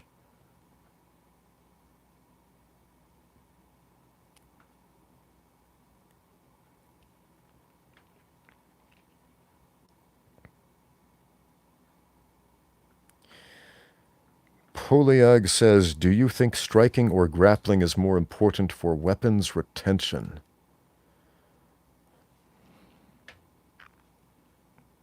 I'm not even sure why I'm answering this question, because I don't know, man. I don't know. What kind of weapons are we talking about here? Because if you're using a gun versus a knife versus a stick versus a pole arm versus a rock, the answer is going to be very different. Very different. And the situation's going to be very important here. Like if you're a police officer and you have a sidearm and you're trying to cuff a suspect, but they lunge for your gun and they grab it and their hands are on it, then that is immediately a grappling situation. Meaning you're going to have to stop them from pulling that gun out, which will involve grabbing them in some way. That's a grappling situation. Now, if you have a long stick and you try to hit someone with that stick and then they grab the other end of that stick and it turns into a game of tug of war, well, they're too far away to grapple or strike, and so you're just playing tug of war with a stick. So, we need more context to answer this question. But Paul Polito says retention is grappling. Okay. Keeping your hands on a weapon, I guess, is not too unlike keeping your hands on a person.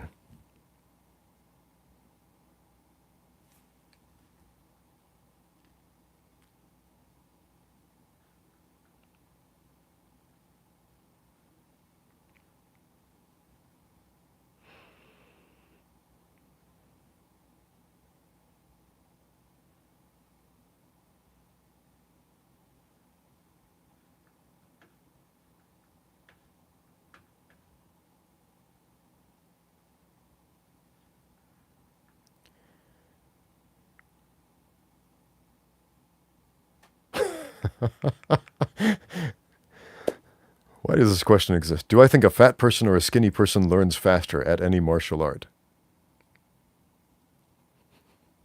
No, I don't think that. We have a super chat from Global Product and Gaming again.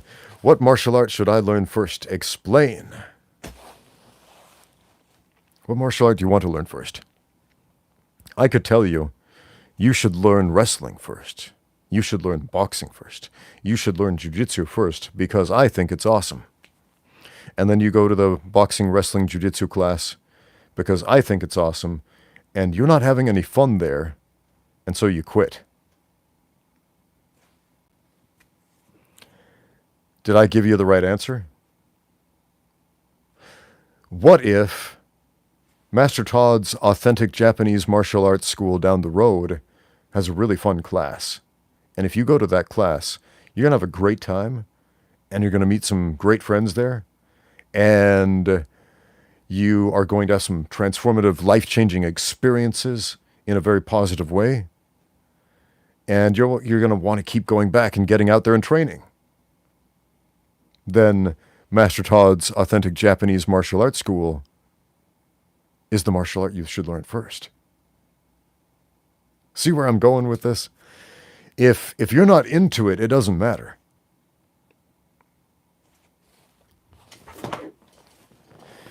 One of the most dangerous things in the world is if you don't care anymore. Really. On so many levels. And one of the most powerful things in the world is how much you care about something. Because if you care about it, you're going to make it happen.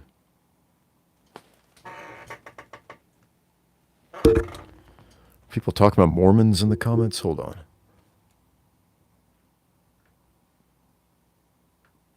Alexander Lako says, is it true Mormons believe you need a secret password and handshake to get into the highest degree of the celestial kingdom?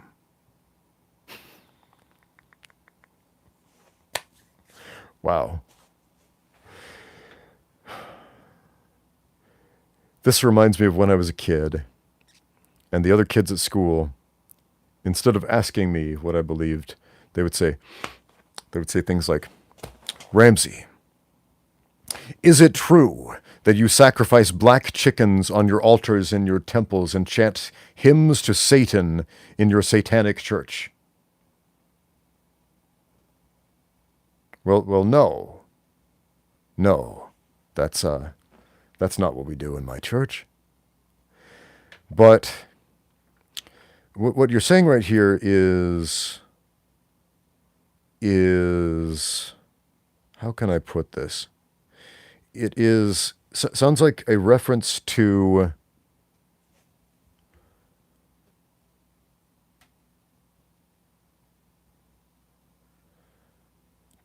a specific ceremony that happens in the temples of the Church of Jesus Christ of Latter-day Saints, but it's worded in a very weird way and taken out of context. It would be like asking someone, so you're a Christian, huh? So is it true that you believe that that your God is a Jewish zombie come back from the dead, and you have to eat his flesh and drink his blood in order to be saved? And you say that about just mainstream Christianity, and it sounds like absolute craziness. Like, what? No, that's not what I believe. But yeah, I mean, maybe a little bit, but you worded it all weird and made it sound stupid. This happens a lot with religions. When you try to explain a ritual, for example, take for example the sacrament of the Lord's Supper, right? A lot of churches participate in this, or give it different names, like Catholics call it communion.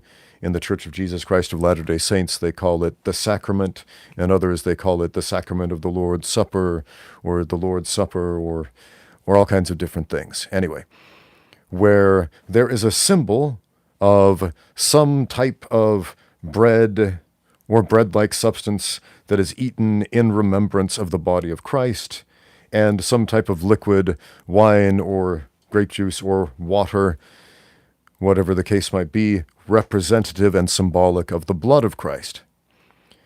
And you can look at a ritual like this and be completely oblivious of what ritual and symbolism means and think, well, that's crazy. I don't like the idea of cannibalizing Jesus. But that's not what you're doing, right? It's not what you're doing.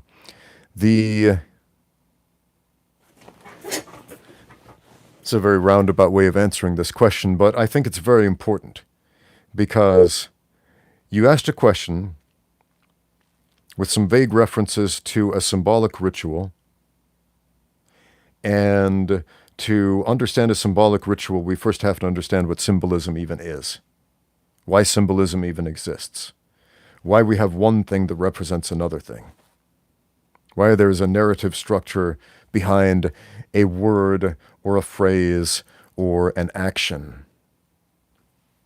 Okay?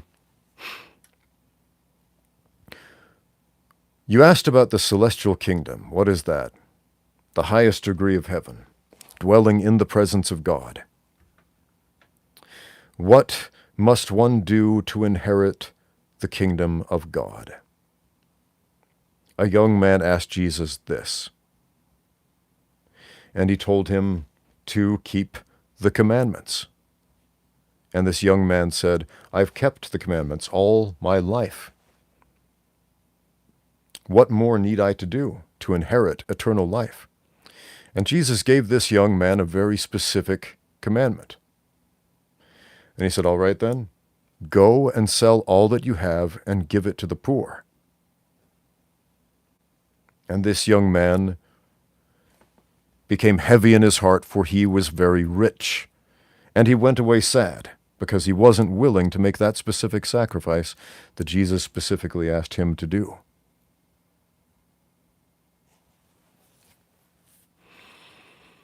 Now, what's the symbol there? The symbol is this young man was not willing to give everything for the kingdom of God. And if you're not willing to give everything for the kingdom of God, you can't inherit the kingdom of God. You cannot attain the highest degree of celestial glory if you're not all in.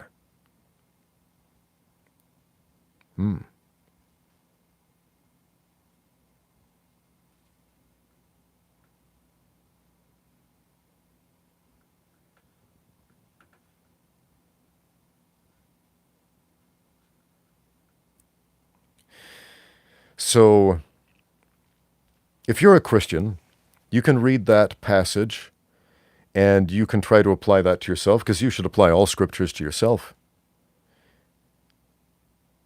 And there are a lot of interesting ways to do that. And you can look at all the stuff you own. Well, hey, I've got this shirt. Does this mean I'm supposed to sell this shirt and give the money to the poor? Well, then I won't have a shirt. I got to wear something. No shirt, no shoes, no service.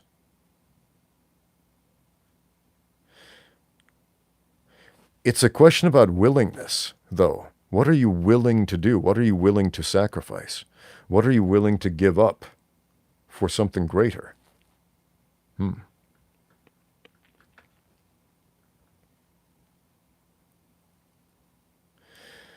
So is it true that essentially we get into heaven by performing a ritual?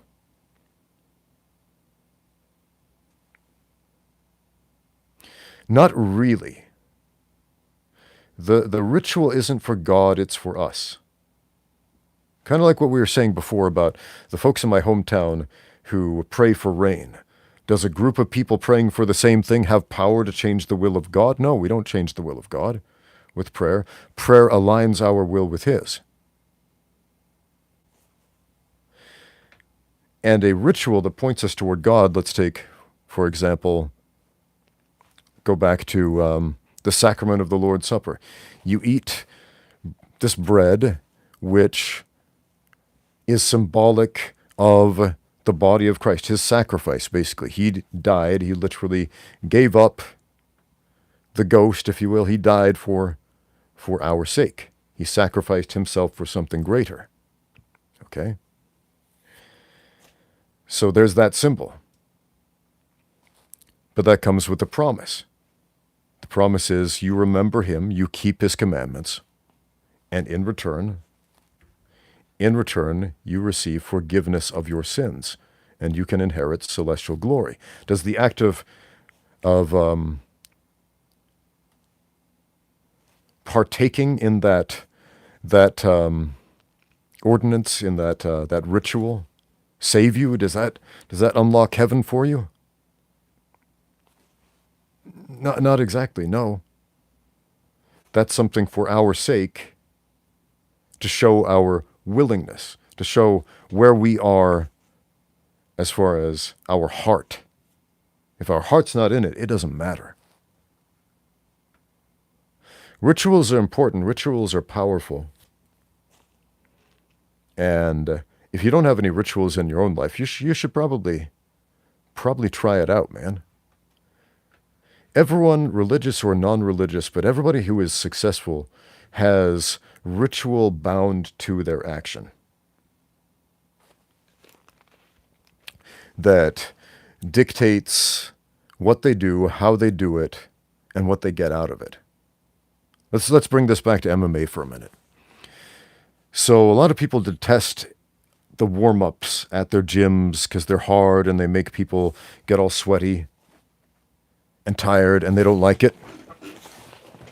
I've got a pretty simple warm-up that I do every day. I rotate all the joints. I do a few simple movements to get the synovial fluid moving, and then I do some tumbling. And it's the same one every day. And when I take a fighter out to compete, we go through these same movements, rotate the wrists, rotate the elbows, the same exact thing we do in the gym. And that's for the psychological benefit. We go through this ritual to prepare to fight, so that that fighter feels not just physically ready to compete, but mentally ready. This is the same thing I do at the gym.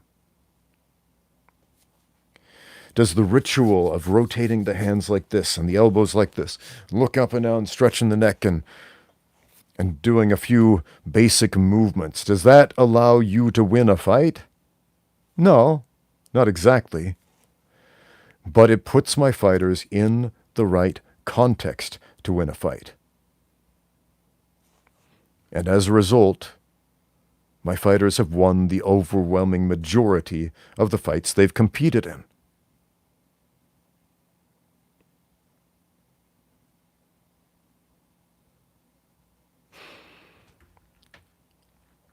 Another question from Global Product and Gaming.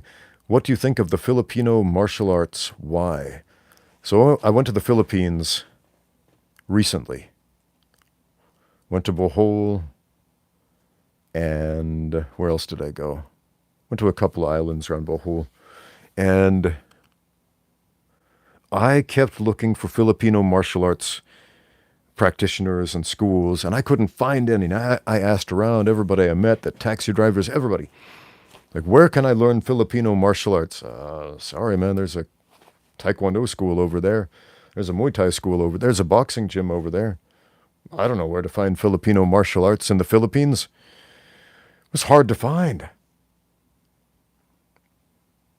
I imagine it exists somewhere there, but it was hard to find.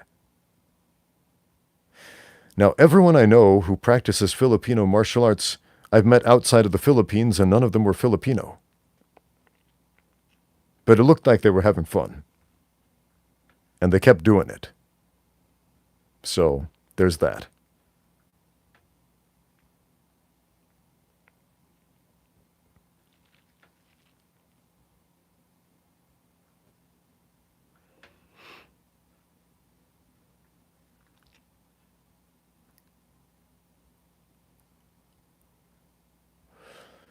All right, guys. Oh, sweet. We got another super chat from Xontier who says, ketones. Better to fight with them or without them activated. Good blood sugar. The better answer. Have you heard of fighting on fish bone soup? Fighting on fish bone soup. Okay. So I guess you're referring to like getting your body into a state of ketosis, meaning you burn up all the carbohydrates in your body. All the stored sugar is gone, and so you are left with ethyl ketones, which are being converted into energy. Essentially, the body starts converting fat into energy. So, can you fight effectively in a state of ketosis? You know, I've tried it. I tried it a few years ago, a couple of years ago. I tried it, and here's why I tried it. Way back when, I made a couple of videos about ketogenic diets for athletes specifically. I'm not talking about people who have, what is that? Epilepsy, because ketogenic diets were really first developed as a treatment for epilepsy. But they caught on in a big way as a popular weight loss system. We had the Atkins diet and variations of that and different forms of ketogenic diets and all these gurus selling you their system of how to eat and how not to eat. That basically comes down to eliminate carbohydrates and get your body burning fat for energy. And so I made a few videos essentially poo-pooing this idea for athletes. This is a bad idea for athletes. If you're a combat sports athlete specifically, you're not going to do very well on a ketogenic diet. And I got a lot of pushback on this from people saying, have you ever tried a ketogenic diet? And I hadn't. I'd studied it a lot. I'd taken college courses on food science and nutrition. I'd read all kinds of thick books on the topic, on the subject. Academically, I knew a lot on the topic, but I'd never tried it. So I thought, okay, I'll try it. I will try it. I'll see what the big fuss is. I'll see what it does to my body. You know, it's anecdotal evidence, but it's personal experience, and therefore, okay, we'll try it. And so I tried a ketogenic diet for how long? About quite a while, about 2 months. And I got into a state of ketosis, and I took it pretty seriously because I wanted to see how my energy systems worked. And honestly, I felt like crap. I had very low energy. And, you know, my abs looked great, but I had very low energy. It kind of felt like cutting weight all the time. And cutting weight, that's like losing water, losing electrolytes and all that. And it shouldn't feel the same, but it kind of did. That's like the closest thing I can compare it to. I felt very, very low energy. And I thought, man, if I ever tried to fight like this and then cut weight on top of it, I would die. I would physically die. This would suck.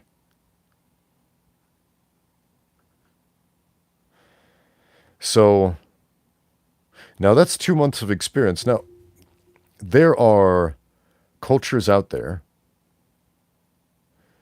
that survive entirely on animal products, like the Maasai, I believe. Those are the guys who drink milk and blood from cows, and that's most of their diet. And they're used to that. Now, these guys aren't getting into 25-minute cage fights, but they're doing manual labor and all of this stuff. So, man, I don't know. So it's definitely not something I was used to. So I was experiencing a couple of things, anecdotally speaking. One of those, a radical change in diet. And when you radically change your diet, you're going to feel off. Unless, of course, your diet is garbage and you replace that with actual food. Then you'll feel better, most likely. Why are you guys talking about circumcision in the comments? The Waits experience says women like circumcised, that's for sure. You know, a very small percentage of the human population has experienced genital amputation, which is what a circumcision is. It is a partial genital amputation. Let's have a PSA about routine infant circumcision, which I think is a terrible, terrible thing to do. So, once again, there are 3 cultures in this world that routinely circumcise. 2 do it for religious reasons, Jews and Muslims.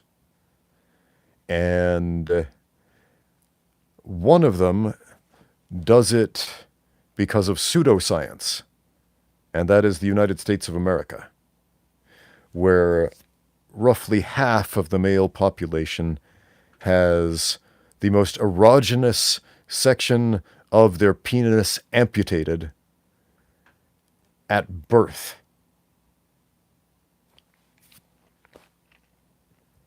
And this is shocking. I looked up some stats on this, and it is shocking the number of deaths, infant deaths, from bacterial sepsis, from infections, following a routine infant circumcision. And if you want to see one of the most disturbing series of pictures ever posted on the internet, if you want your heart to bleed, look that up. And you're going to see some blood-filled diapers, my friends, that belonged to children who died from this surgery, this cosmetic surgery imposed on children. It's not good, friends. Don't do it if you can help it. Unfortunately, almost everybody who has had it done to them as a small child, and they had no say in the matter. Child genital mutilation, man. If one person does it, it's weird. If a few people do it, it's a wacky cult. If everybody does it, suddenly it's a culture.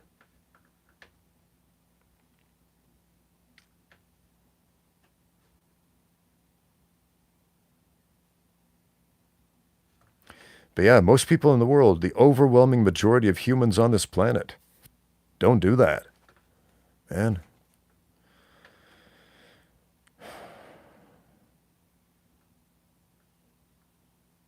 It's so strange, especially in like a predominantly Christian country like the United States, where most people profess a Christian belief. In this book, where specifically, when the Apostle Paul was asked, hey, Do Christians need to get circumcised to fulfill the law of Moses? And Paul said, nope. And they're still doing it. People who will fight you to the death about, oh, we believe the Bible, except for what it actually says.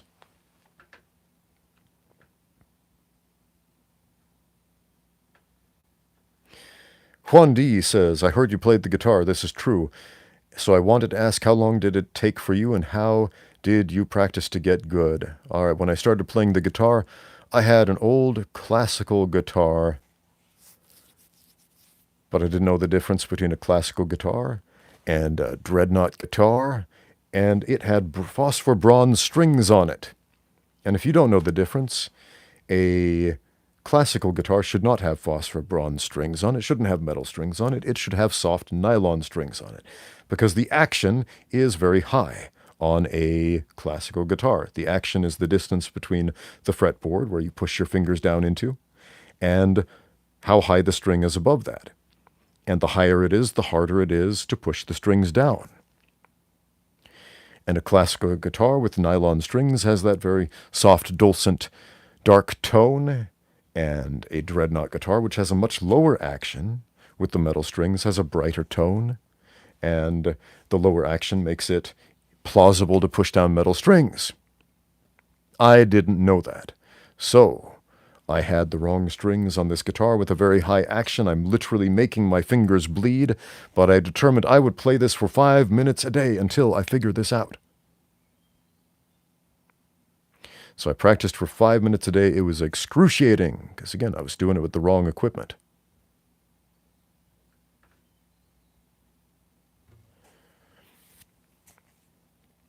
But I learned the chords, and I learned a couple of songs, and I made it a point to learn a few songs, and I learned most songs have 3 to 5 chords in them. 3 chords for the verses, 2 chords for the chorus or the bridge, and when you learn all that stuff, it feels impossible at first, and then after a few months, if you just practice 5 minutes a day, which is nothing, it's nothing. If you practice 5 minutes a day, you can get good at anything in a few months. But of course, after a few months of practicing 5 minutes a day, you'll probably want to play longer and learn more things and learn more songs and learn more chords, learn more scales. And you will. But the secret is consistency. Just be consistent. Tell yourself, set that goal. Write it on a piece of paper, post it up on the wall above your bed where you will see it every morning. I will play the guitar for 5 minutes every day. Do that in your own handwriting. Sign it. Make a contract with yourself. I'm going to do this. And be integral with your word. And make it so. 5 minutes a day is nothing. You can put in that 5 minutes every day, and then in a couple of years you can be awesome at the guitar. Because the time will pass anyway. That year will pass anyway. You might as well get a reward for it.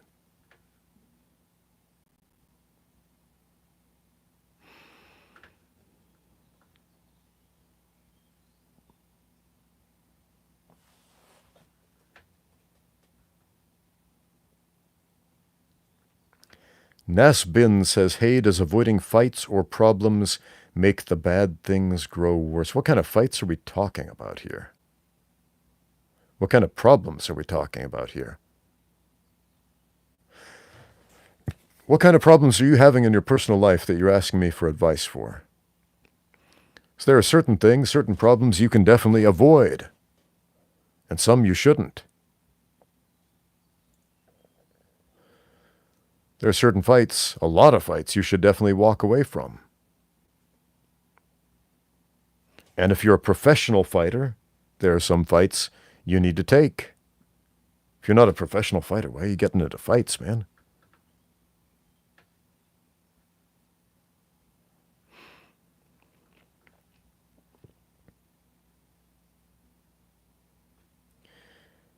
Chimichurri says, what do I think of performance-enhancing drugs and pro-fighting or in general? Don't do drugs, kids. That's my message.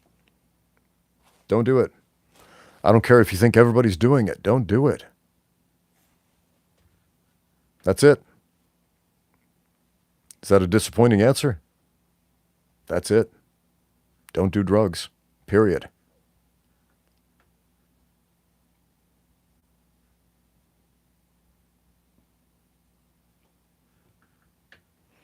Robert Carfung writes 1, 2, 3, 4 crying emojis, a couple of kind of sad-looking emojis, and 3 emojis, 3 a face kind of like this, with the message, I can't kick high, and the Taekwondo rules say no kicks to the legs. I can only kick to the leg. Well, you got to stretch, dude. I got an excellent video on dynamic stretching, particularly for Taekwondo. Practice the axe kick every day. Do about 10 axe kicks. And you might be thinking, but I can't get above my hip with that axe kick. Cool. That's fine. Go as high as you can. And every day push yourself a tiny bit more. Not a lot, just a tiny bit. And if you go 1 millimeter farther each time, well, guess what? Within a certain amount of time, eventually, if you are consistent, you'll be able to throw head kicks no problem. Stretch. You're not made out of different stuff than any other human. You're made out of flesh and bones and tendons and all that good stuff that can stretch over time.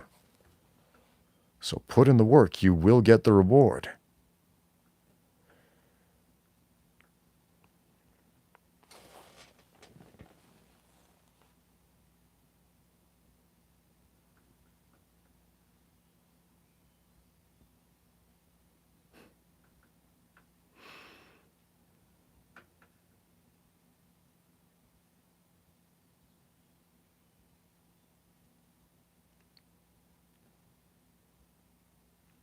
So what were we talking about? Ah, yes.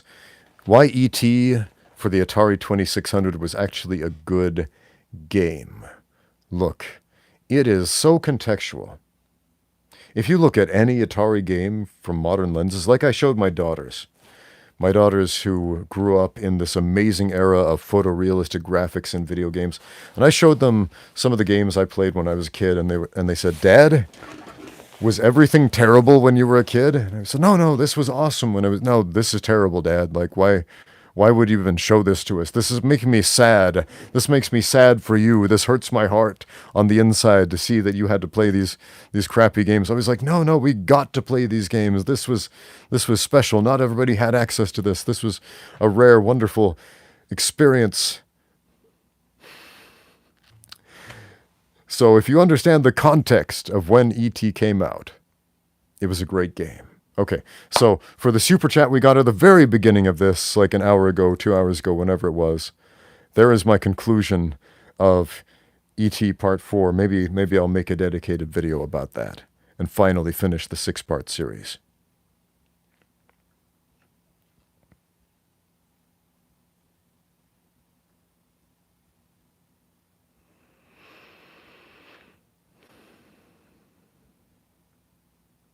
Do I speak fluent Chinese? You should watch my video, The Only 3 Questions People Ever Ask Me on this channel. That's one of them. Do I speak Chinese? My Chinese sucks.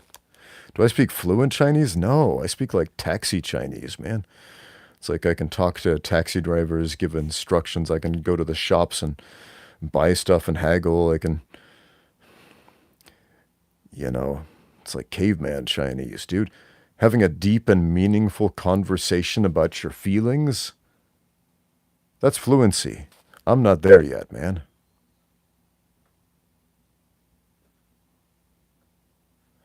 The Waits Experience writes this question, and judging by the emoji, I think he thinks it's a rhetorical question, but it's not.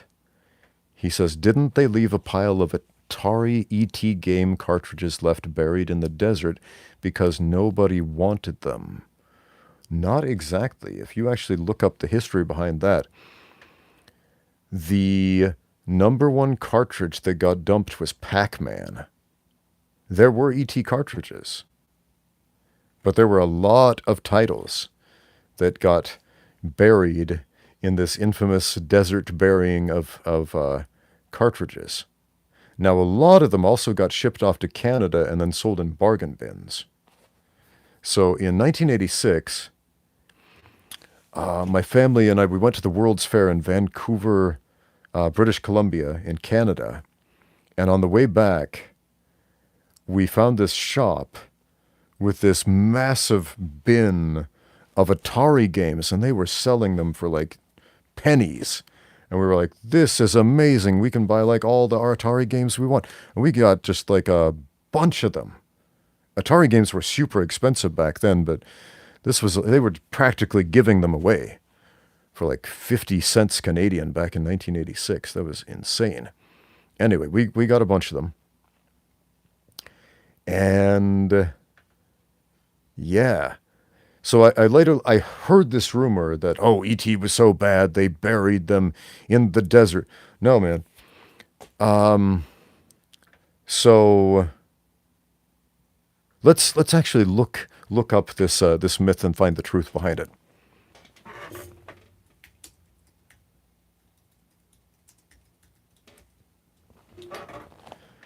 Okay. So the Atari video game burial from the Wikipedia site.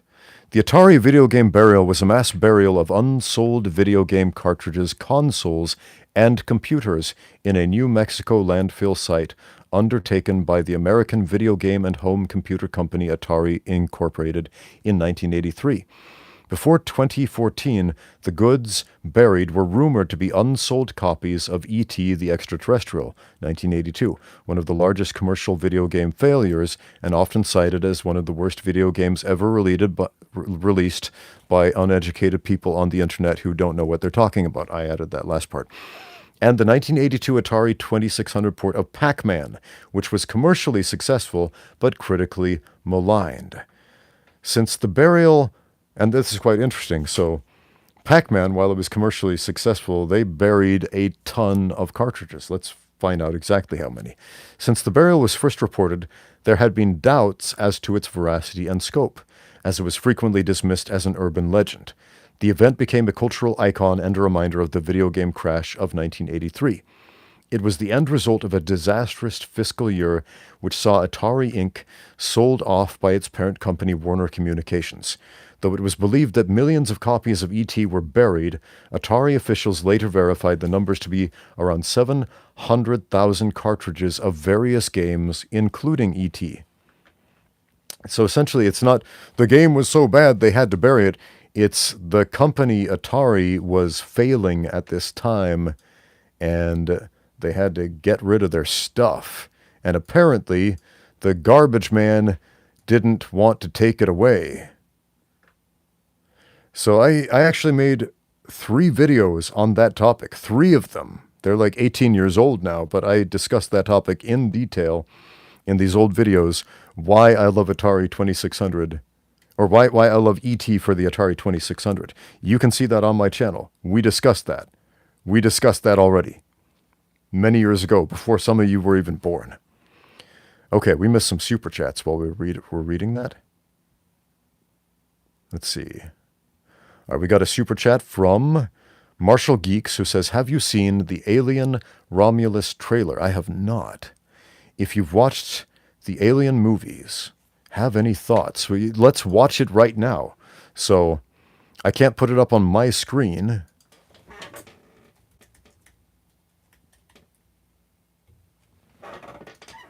But let's see here. We can get the sound though. Hopefully we don't get copyright claimed for the sound. Alien Romulus official trailer. Okay, let's click on that. All right. You can probably hear the sound in the background. This is my official reaction to the Alien Romulus trailer. There's a girl sleeping in a bed. You know I don't. Okay. They're flying in a ship. Then this is our only ticket out of here. Don't know who these people are, but they're trying to get out of here, wherever here is. They're in space. There will probably be some aliens. Okay. There's a hole in the floor, like it's being melted by acidy spit. Oh, I know what's going on here. There's an alien on this ship, and they don't know it yet, but I know it. What's she doing with that thing? Oh, there's an alien inside of her. Ooh. What's happening? Ooh, the aliens are hatching. Oh, the aliens are attacking. Something in the water. What do you mean there's something in the No, water? it's just something in the fucking water. It's an alien in the water, dude. Oh, it's got him. Oh, it's hugging his face. Fucking thing's hugging us. Open the door, come on. Oh, it's behind her. Oh, another face hugger got him.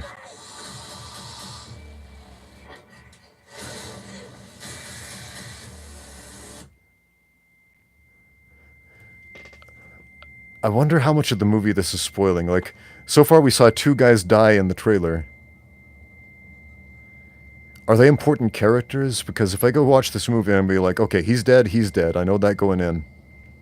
More acidy spit melting metal. Are you sure you want to do this? And then the iconic shot of the alien opening its 2 mouths going... Alright. So, we just watched it. The Alien Romulus trailer. What do I have to say about it? It looks like... Plug that back in. It looks like an Alien movie. It looks like an Alien movie. It looks like... I don't know, man. I've seen the first Alien movie. I still haven't seen the second Alien movie. I think I saw the third one. I saw Prometheus. I watched the one they made after Prometheus, whatever that was called, on an airplane. I wasn't paying a lot of attention to it. So I'm not like a hardcore Alien fan. I've read a bunch of the comics and like the Alien versus Predator and Alien crossover comics. I think the comics in a lot of ways are more interesting than the movies, weirdly. But it looks like an Alien movie. But again, my biggest concern is the 2 guys who died in the trailer. Is that a major spoiler? Or are those just like background NPC-like characters? I don't know. But now I've seen the Alien Romulus trailer. Those are my thoughts. I'll give that super chat a like.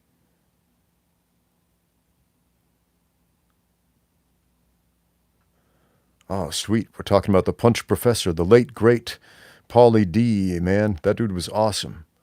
Glad you guys are keeping his memory alive. Go watch his channel, learn everything from it. Keep the man's memory alive through your actions, through your training. Rest in peace, Paul. Sonny Chung sends in a super chat. Who would win out of Master Wong and Dale Brown? Oh boy, wow. That's the fight to make, man. Forget about Jake Paul and Mike Tyson, man. That fight's off. Let's replace that with Master Wong versus Dale Brown. Dude. That's the fight we need. That's the money fight right there, man. Yeah.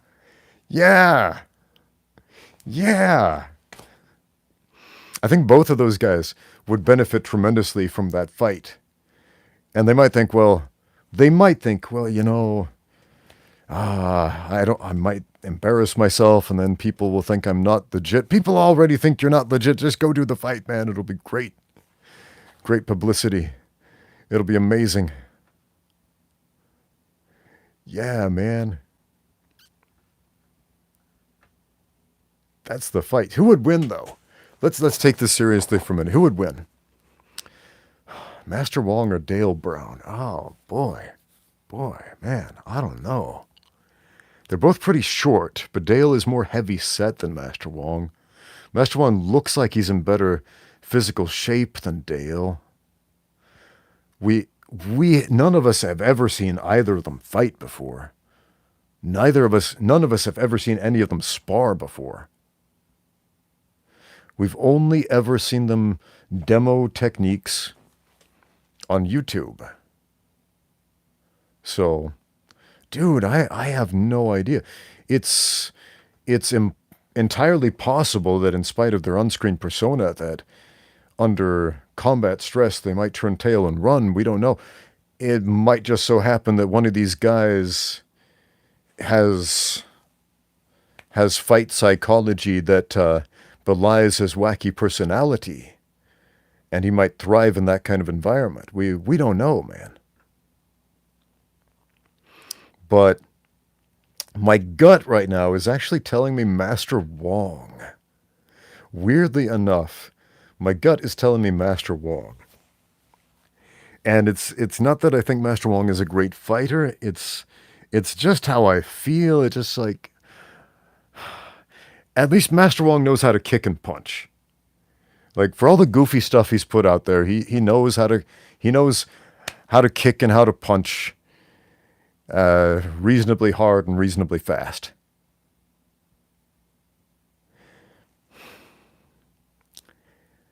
Dale, on the other hand, man, I've seen the way the man moves, and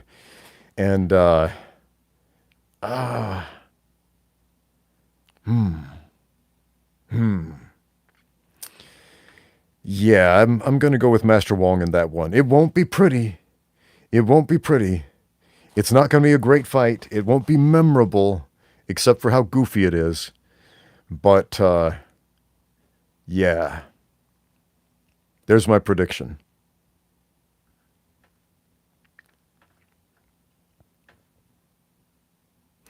Master Wong has been doing BJJ, I believe. Every dude has been doing BJJ, man. If you haven't been doing BJJ at this point in history, you're at a severe disadvantage. Because everybody's doing BJJ now, man.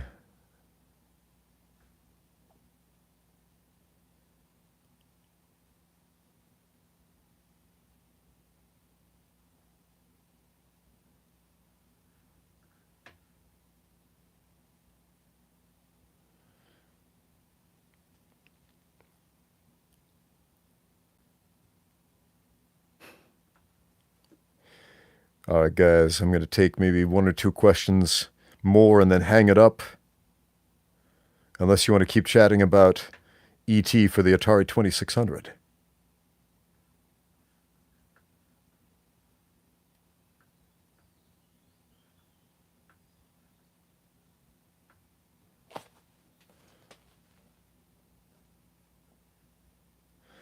I'm seeing a lot of questions that don't make sense to me at all. I don't know what you're referring to there.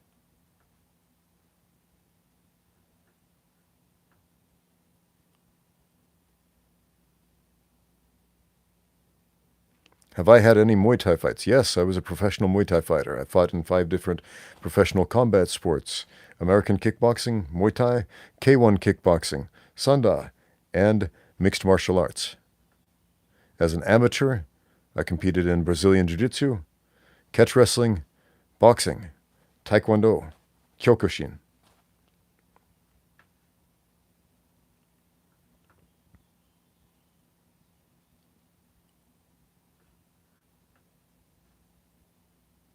So welcome to the channel.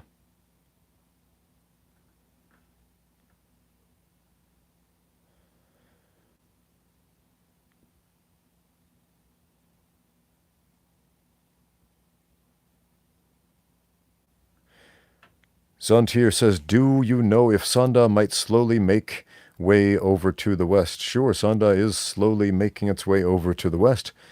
There are people in the West who train in Sanda. There are Sanda tournaments in the United States, for example, in Europe, in Russia.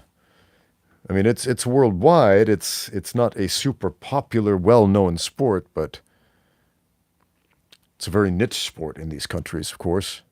So if you want to compete in, say, like the U.S. National Sanda Tournament, I'm not going to say that the guys who compete in that don't know what they're doing, but it's going to be much less steep competition than, say, the Chinese National Sanda Tournament, where there are, how can I put this, about 30,000 guys competing for the Sanda Wong title, the King of Sanda.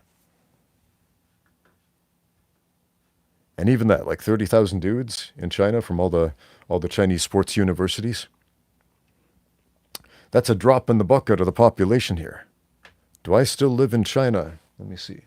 Yep, still in China, still here. Did Mike really lie? Elder Scrolls fan right there. Mike lies in every single Elder Scrolls game, or does he? That's the crazy thing. Sometimes he tells the truth. And so it makes you wonder about all the other outlandish things he says. Mike, the liar, is one of the greatest NPCs of all time, next to, of course, the adoring fan from Elder Scrolls 4.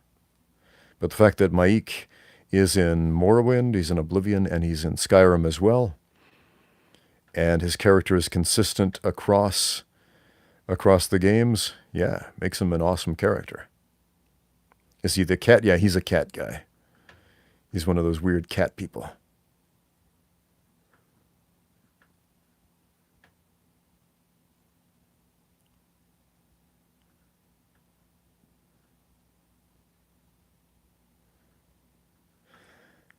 The Waits experience. Are there any other Asian countries you ever considered staying at? Yeah, I've visited a lot of countries in Asia. China, Korea, Mongolia, Thailand, the Philippines, Malaysia. Stopped very briefly in Indonesia, but didn't spend a lot of time there. So I'm not really going to count that one. Where else have I been? Singapore. But Hong Kong. Been to Hong Kong as well.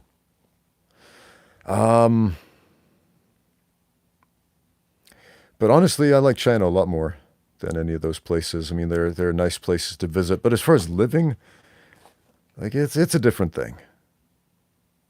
And that has a lot to do with what you're used to, really. Like if you've carved out a niche for yourself where you like the way that you live in a certain place, and then you move to another country where they speak a different language, it's a whole different culture, you have to relearn everything. That's a headache, man. Going on a vacation to a place, like Thailand, for example. Thailand's a really fun place to go on vacation. Would I want to live there? I don't think I would want to live there. My older brother lives there. He lives in Bangkok. And he really likes it, and he loves learning the Thai language and the Thai people and Thai culture and Thai food and all that stuff. And the crazy thing is, last time I went to Bangkok to visit my brother, I found out that he'd been living in Thailand for years and he had never seen a Muay Thai fight. I was like, Joseph, what are you doing, man? You're living in like the capital, the birthplace of Muay Thai, and you've never seen a Muay Thai fight. Like Lumpini boxing stadium, Rajadamner, and it's just down the street from you, dude. Like, let's go to one of these places. He's like, okay, fine. So we go to Rajadamner Stadium because they had a fight show that night, and we had a great time, and my kids loved it, man. It was their first time seeing a pro Muay Thai fight there in Thailand.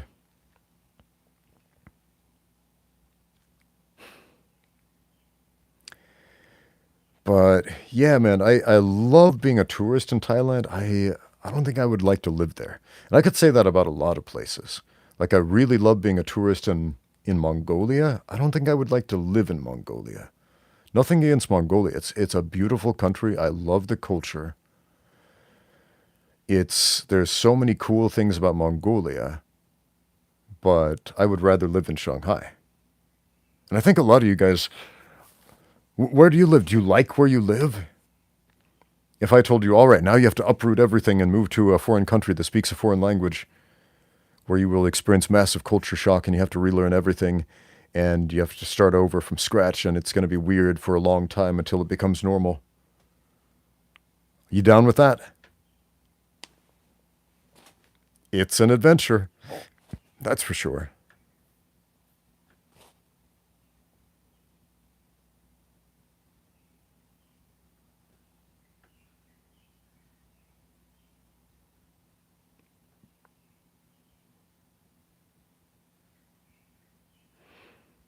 Okay.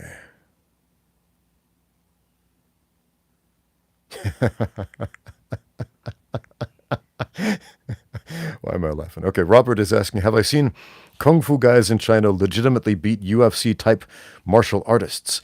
Muay Thai, boxing, BJJ, kickboxing, etc. UFC-type martial artists. You know, there are actual UFC fighters in China now. There's an actual UFC Performance Institute here in Shanghai now. And there's a story I've told a lot on this channel about the one real Taiji master that I met, a man named Wu Dao Shui. And I met him in the year 2009. He was 80 years old, and he kicked my butt. The dude could fight. It wasn't this woo-woo nonsense you see on the internet from charlatans like Adam Misner, who try to tell you that taijiquan is ergokinesis and telekinesis and magic mind powers. It wasn't that crap, man. This dude could fight. And he could fight really well, and he had spent his entire life training to fight. Pa Mu says, I think Dewey had an interview with Elong. He beat fighters. Well, Elong is a fighter. Elong is a fighter. People often get confused about Elong because he had this Shaolin monk personality or persona that he would put on. So Elong, cool guy. I did an interview with him. It's a couple hours long. It's on my podcast playlist. He got famous worldwide because he would make his ring entrances dressed as a Shaolin monk. And he had his head shaved, and he's got the orange pants and the leg things on. And he'd take shots to the head to put on a show and make people all excited, like he's doing the Iron Head thing. Right? Elong got his training, his initial training, in the Shanghai University of Sport. He was in the Sanda program. And the Sanda program, the way Chinese sports universities go, they start broad and they filter narrow, meaning they recruit a lot of promising young people when they're kids, and then they take the best of those and everybody else gets cut. And then they just have to go home and figure out something else to do with their lives.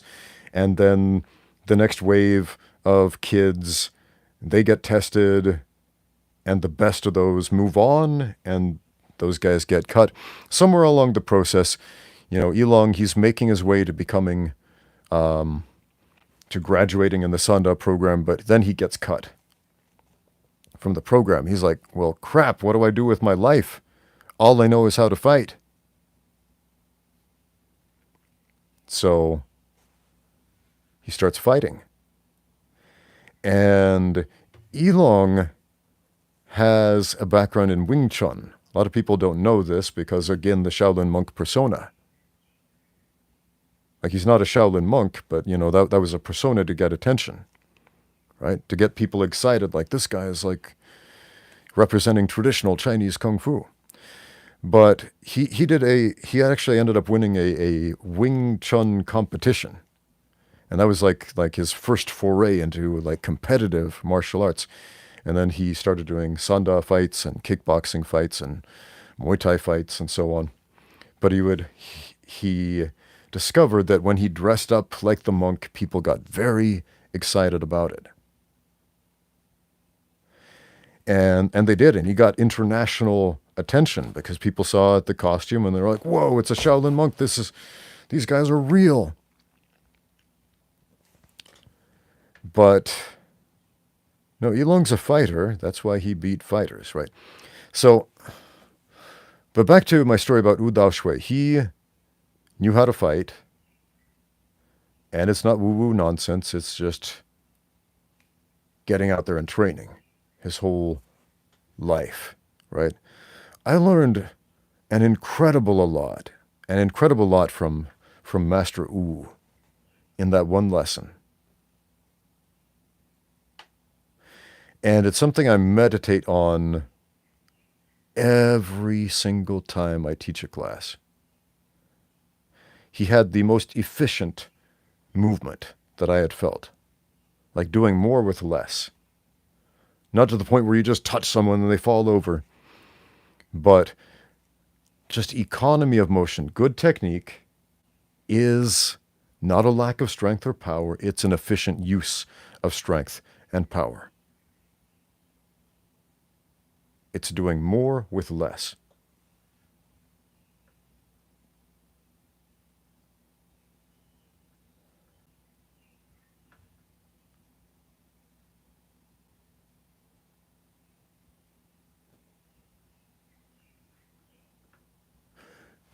Oh man, argument about Bruce Lee broke out in the comments. What's happening here? People are arguing about whether or not Ramsey Dewey hates Bruce Lee. Why does Ramsey Dewey hate Bruce Lee? Ramsey Dewey doesn't hate Bruce Lee. Why do you think I hate Bruce Lee? That's what I want to know. Why do you say that? Who said that initially? Who said Ramsey Dewey hates Bruce Lee? You will find few human beings that love Bruce Lee more than me. That might shock some of you, because I like to dispel myths about this personal hero of mine who I admire greatly. Because making up silly, stupid stories about him is not doing him a favor. And dispelling those stupid myths that silly people make up to tarnish his legacy is the opposite of hate. It is love, my friends. It is an act of love.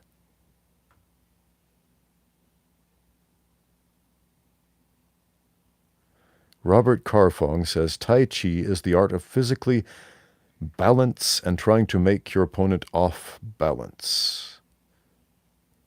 That is a small part of what it is.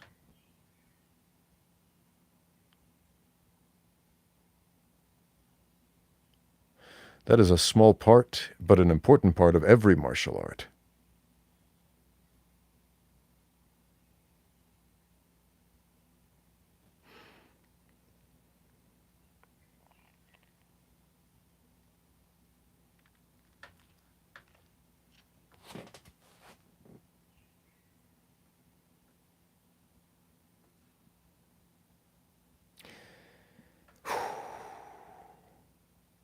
Okay, this Bruce Lee argument is going on for some time in the comments here.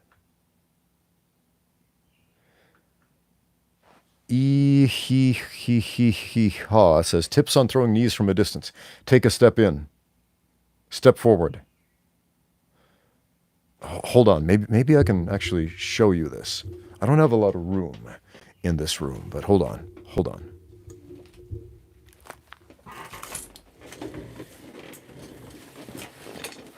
Okay. So, I want to strike with this knee. And I'm not close enough. Okay? What do? Step. And now I'm closer. So how do you set that up? You can feint two ways. Two ways to feint. You either land a strike with that knee or chamber a kick with that knee that damages your opponent, so that every time that knee comes up, you solicit a very specific defensive reaction from your opponent that you capitalize on. Or you lift up that knee for no particular reason, with nothing behind it. And you do that throughout the fight so that your opponent is trained to think the knee means nothing. The movement of the leg means nothing. And so when you take that step and raise the knee, they don't stop it. Can you do a flying knee? Yeah, got a video about that. It's a great way to close the distance and move into a clinch also.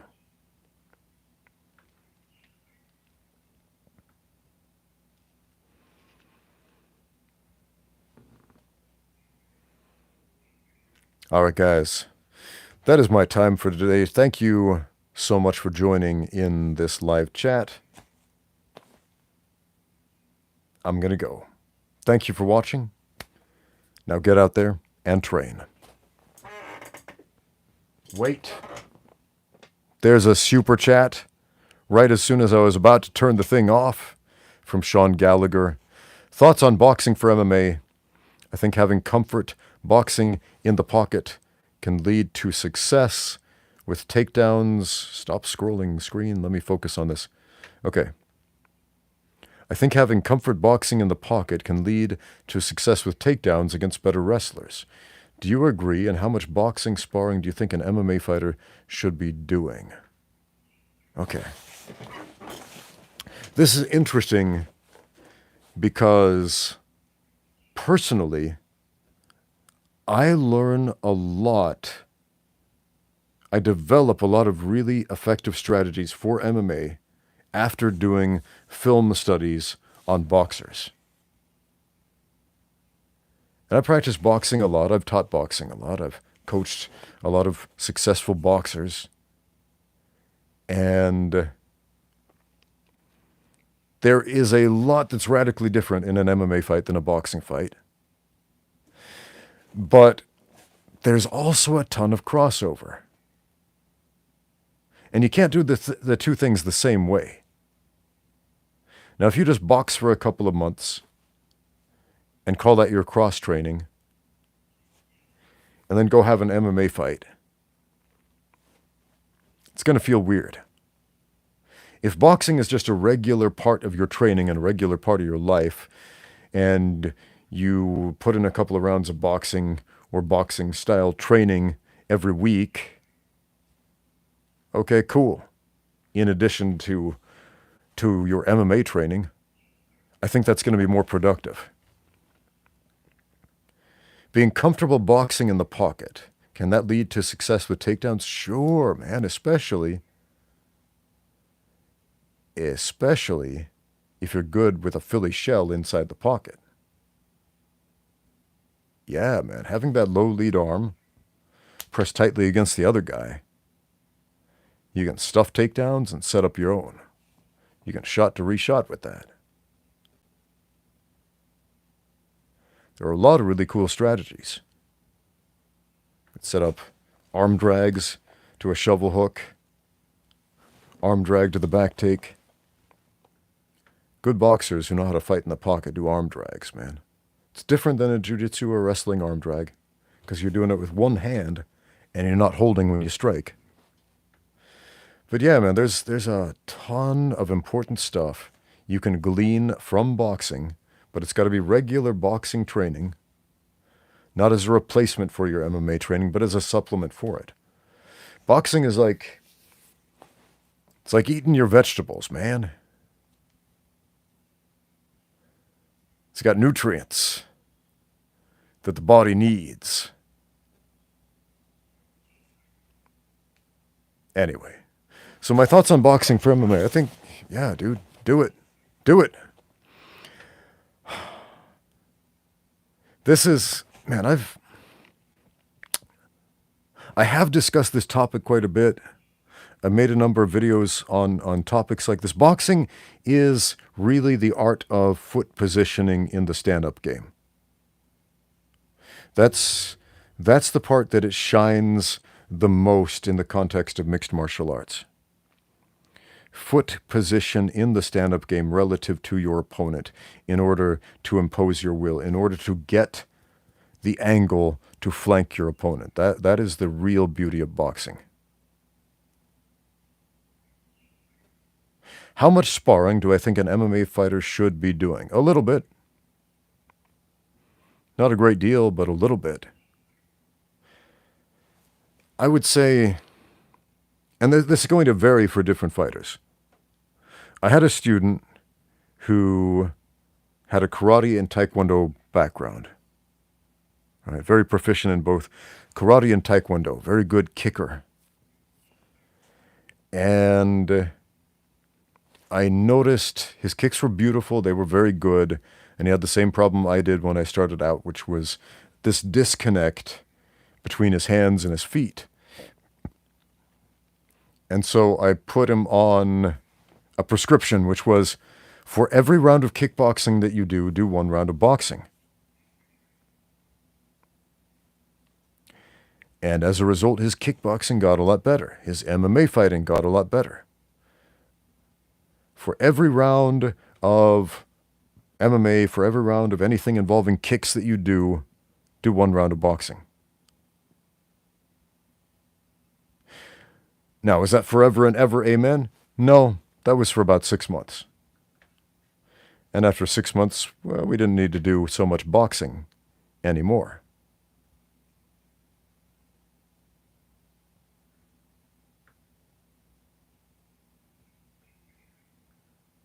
Is coffee good before BJJ training? Coffee's not good. It's bad for you guys. Don't do it. Coffee contains over 400 cancer-causing carcinogens. Did you know that? Not to mention the detriments of caffeine consumption. I made a whole video about that, man. And there are a lot of medical professionals speaking out about the detriments of coffee specifically. Man, there was a podcast I watched a while back where this coffee expert, this guy who loves coffee, basically said, you probably shouldn't be drinking coffee. And that kind of surprised me because this is a coffee maven, a dude who loves it. He's built his whole life around it. And he's telling you essentially, yeah, this stuff isn't actually good for you.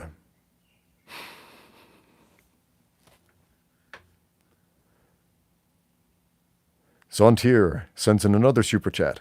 Sorry for keeping you here, Ramsey. Do you have any thoughts or advice on using hooking palms and forearms in MMA? Hooking palms, like throwing a hook sideways or a slap, like a Stockton slap. Hooking palms are a weird contrivance.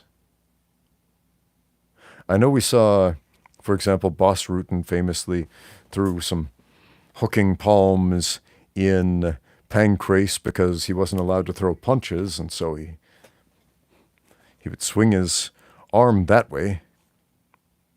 If you have a hand that is taped up in a glove, the fist is a mechanically superior weapon in every way.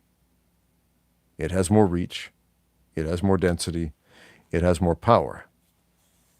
Are there times and places to throw palm strikes? I'll give you a couple. You're at very short range. You have about this much space. Your palms are next to the body. You can do quite a bit of damage at that range. This comes into effect probably more so on the ground than standing up, because standing up, it happens quickly.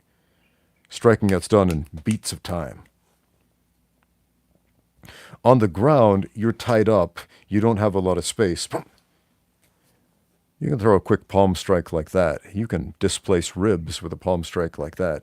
You can annoy and aggravate somebody with a palm strike like that to the point where they will make a mistake and turn over and reach and try to stop you from hitting them again like that, and then give up an arm or give up their neck or give up their back.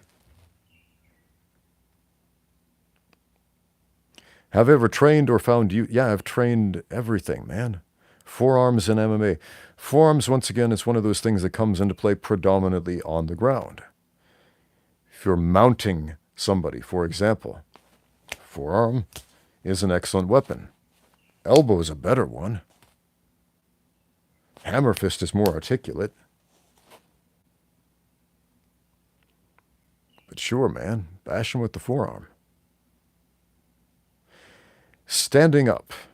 If we're doing something like uche uke from karate, with the side of the radius bone right there, you can generate a lot of power right there. It telegraphs itself quite a bit. But if you put your hips behind it, you can put your whole body weight into it and strike just about as hard with a forearm, like a clothesline type of strike, as you can with a kick.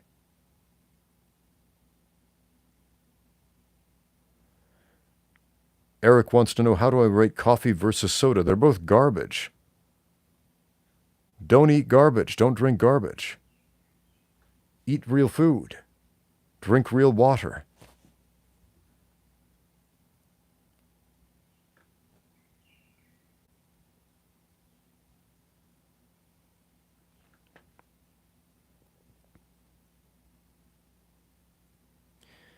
Question, would I ever do a celebrity fight with Sensei Seth, Mike, or Jesse Enkamp? I'm never going to do a fight again, guys. My knee is crippled for life. I'm not fighting anyone. As fun as it would be to do a celebrity fight, to do some fun sparring or whatever with some of these other guys, even if I wanted to, it can't happen.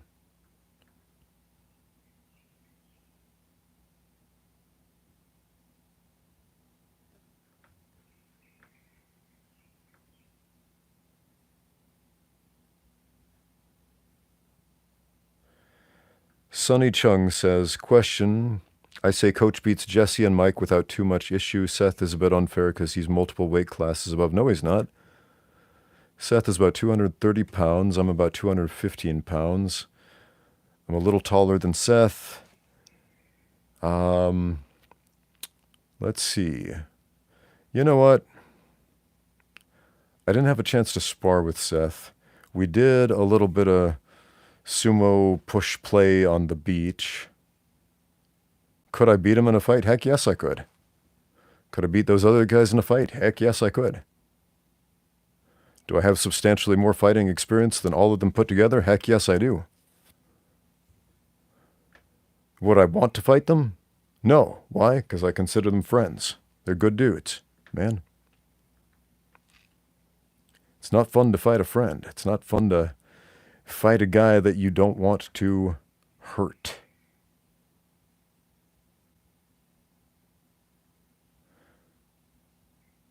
What is my weight class? I'm retired from fighting, so I don't have a weight class. Like I told you, I walk around about 215 pounds.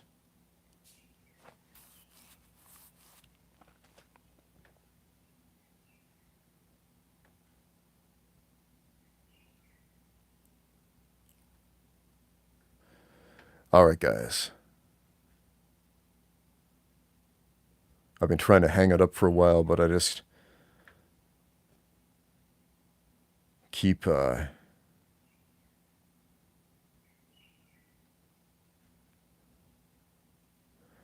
seeing more questions. Did I get to spar with them a lot? No, I only got to spar with Jeff Chan. Jeff Chan and I did a little bit of light sparring, Sanda rules. Jeff wanted to do something different than MMA. I wanted to do MMA sparring. He did not. He wanted to do something different and fun for his channel that he hadn't seen before, so we did Sanda. I've had a couple of Sanda fights. I fought 2 Chinese national Sanda champions. I noticed at the beginning of that video, and also in the title though, Jeff called me a Sanda coach. I'm not a Sanda coach, I'm an MMA coach, just so you know. But I have fought professionally in Sanda several times. So yeah, Jeff's very good at what he does.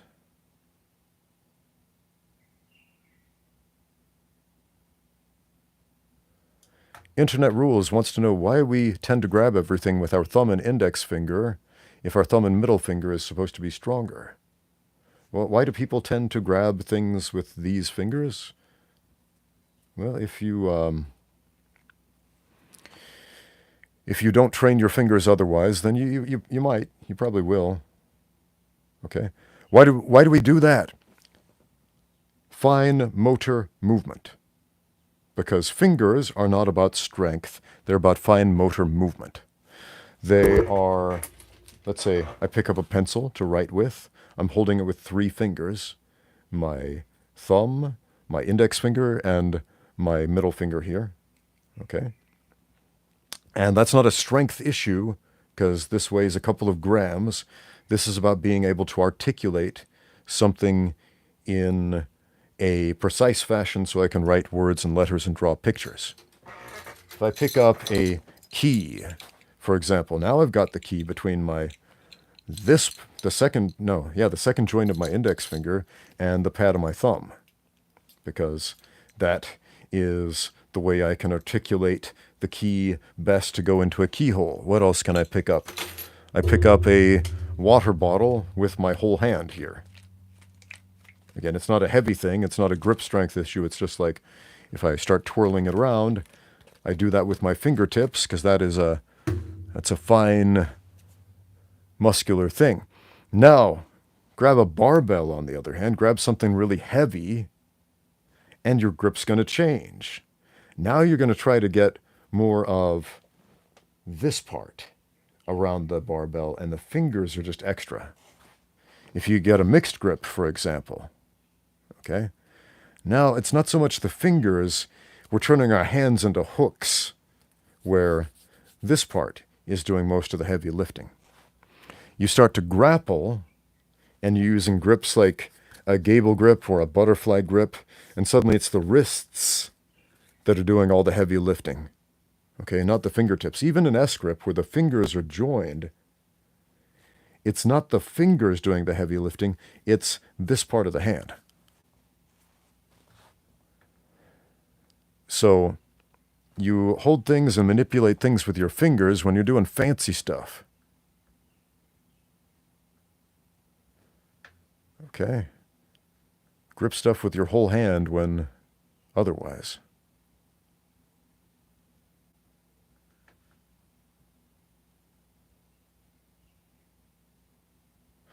What is the Sanda trip called where you catch the ankle and scoop down? I mean, the golf swing takedown? That's what freestyle wrestlers call it. Catch, swing.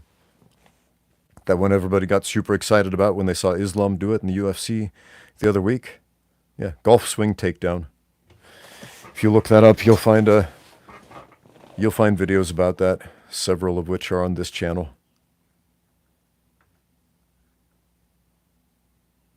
Is it true that you can't drink the tap water in China? In Shanghai, no, you can't. Shanghai tap water is not potable. No, that's true.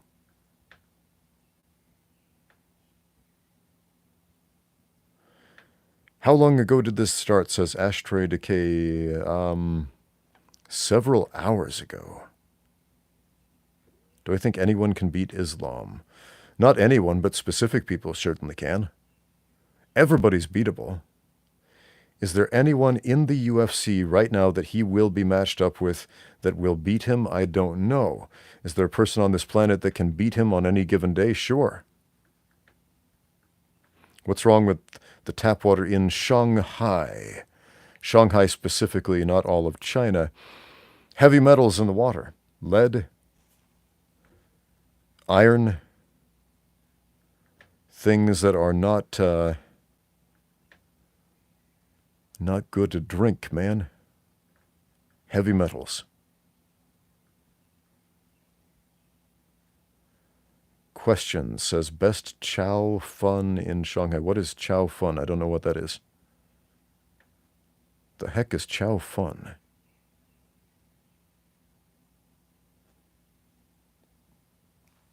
No idea what that is.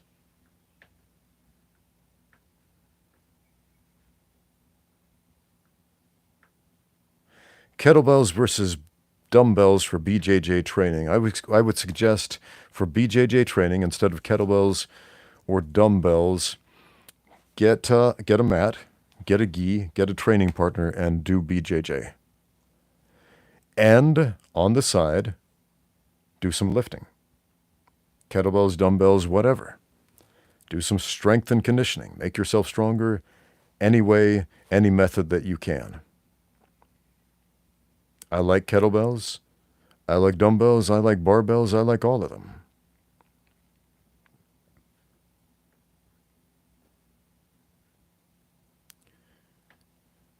Questions wants to know if I have fighters train plyometrics for hands, arms for punching power. No. The strength of your arms does not determine punching power. Shocking, I know. Shocking. Being able to put your body weight behind a strike is where punching power comes from. That is a body mechanic issue, which has a lot more to do with pulling than it does pushing. Quick test for you. Don't move your shoulders at all, and just try to throw a hook. Okay? Now take your opposite shoulder, and as you do that same action with that hooking hand, pull your opposite shoulder back. And notice the difference in power. Just sitting there in your chair. Now stand up and try that on a heavy bag. Arm punch, push that arm into the bag as hard as you can. You can even drive your hip into it. Now do the same thing, but pull the opposite shoulder back. And suddenly your punch is like 1,000,000,000 times better. Good body mechanics, that's where punching power comes from. Good body mechanics means being able to efficiently put your body weight and velocity into a strike. And that has nothing to do with pushing strength.